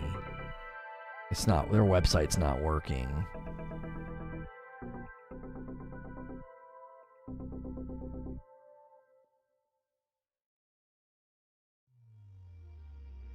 You played Battlefield 4 through Origin? Yeah. The previous Battlefields were released on Origin and PC. Yeah, so it wasn't, their Steam numbers are just not going to help. There doesn't seem to be websites that do a good job of tracking the Battlefield numbers to see, like, okay, how successful was, like, Battlefield 4. Now you can look at video game sales as a comparison. Battlefield 1942 with 2.5 million. Vietnam 1.3. Battlefield 2 2.2. Let's look at Battlefield 4. 14 million in sales. And then Battlefield 5 dropped way down with 7.3. So Battlefield 5 sold half of what Battlefield 4 did. Hardline tanked with the 4 million. And then Battlefield 1 spiked up to 25 million. Battlefield 1 did very well. Holy frick, in total number of sales. Jiminy friggin' Christmas. So, I mean, their most successful in sales were Battlefield 3 with 17 million, Battlefield 4 with almost 15 million, and then Battlefield 1 with 25 million, and then Battlefield 5 dropped down pretty sharply. That's just sales. That doesn't show, like, consistent players. It looks like it's enjoying Steam success like it's never had. Battlefield's never been on that level and it's paid. No. You can't compare historically Battlefield's numbers on Steam, though, because in recent years they added it later, so all those numbers are like they're not good numbers.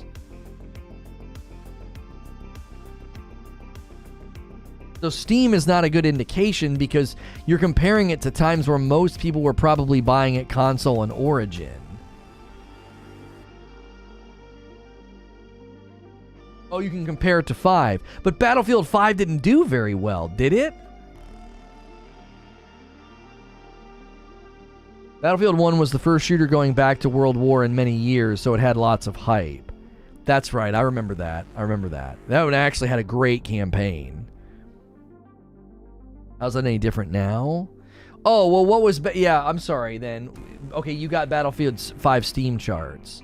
Battlefield 5 Steam charts all-time peak was 89,000.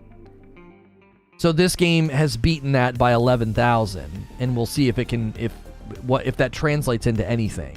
Because beating that by 11,000, Eugene, I don't know if that's much. They've only beat the all-time peak of Battlefield 5 by 11,000. They didn't blow it out of the water. That's for darn sure. And what are the reviews of Battlefield 5 on Steam? So how many of those 11,000 have already freaking refunded, right? How many of them have refunded? How did Battlefield 5 on Steam with respect to reviews? Mostly positive. All reviews mostly positive. Out of the 70,000, reviews, it's got a 70%. I don't know, man. I don't know. It beat the all-time peak of Battlefield 5 by 11,000. That's not much, and it's tanking. So I guarantee you a ton of those people have refunded. Steven isn't instructive at all, this game outside of Steam success. Right, but you said it was enjoying success in Steam that it's never had before. Yeah, I mean, the peak increasing by 11,000 after the marketing for this game, I don't know if that's that impressive. And with the current scores... that difference doesn't matter because so many of those people have probably refunded. Is there a way for us to check that? I don't know if there's a way for us to check that. I think game companies can show the refund charts if they want. Some game companies have done that over the years. Battlefield 1942 in Portal is great.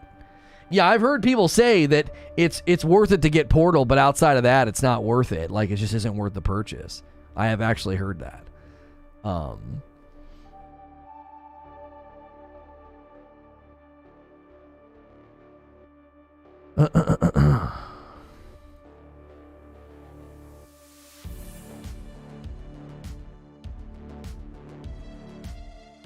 You're ignoring Origin for the peaks. A lot of people are still buying only on Origin because it cuts out the middleman. Sure, I'm not drawing any definitive conclusions here with Steam charts. It only shows us some trends, right? Just shows us some trends. It just isn't looking very good. The reviews alone indicate that there's probably massive refunds happening right now for this game. There's probably pretty significant refunds going on right now when it scores as low as it is.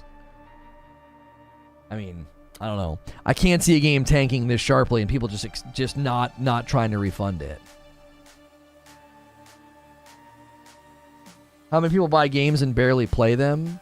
I mean, I don't know how many people buy games and barely play them on opening weekend. I mean, that's the real question. This game just had its opening weekend. And the numbers are just not very impressive. Like, I don't know. I don't know. You got to consider the numbers aren't that impressive, and they might have a chance to grow into impressive numbers, but the scores are so insanely low, they're probably having mass refunds. And in addition to having mass refunds, they're not going to have anybody else considering buying it. Who's going to this storefront right now and saying, yeah, I'll buy that? Who? Who's going to this storefront and seeing mostly negative in red? 36,000 reviews, almost 37,000. No one's buying this game right now when they see that. There's no friggin' way. There's just no way. I don't like my streams to get longer than 3 hours. And I got a lot of things to take care of today because I am traveling tomorrow. So I hope you guys enjoy your Thanksgiving week. Thank you for the insane support last week. The coffee orders was insane. The viewership was insane. Today was a little light, but it could be because of the holiday week. It could just be because interest in New World's going down a bit because of all the issues we outlined in today's stream. So no worries at all, man. I was glad to see so many familiar as well as new names in chat. So if you're new and you just hit subscribe, we do this show Monday through Friday in the mornings. A lot of New World coverage. A lot of Elden Ring and From Fridays coverage, like From Software games. A lot of other game coverage, and then gameplay in the afternoons. But for the rest of the week, I'm off for the holiday. So enjoy your holiday week. We'll be back here hitting it and getting it next week on Monday morning. So hit subscribe. Make sure you got your bell button pressed. Make sure you're hanging out in the Discord, and I'll see you next week. All right?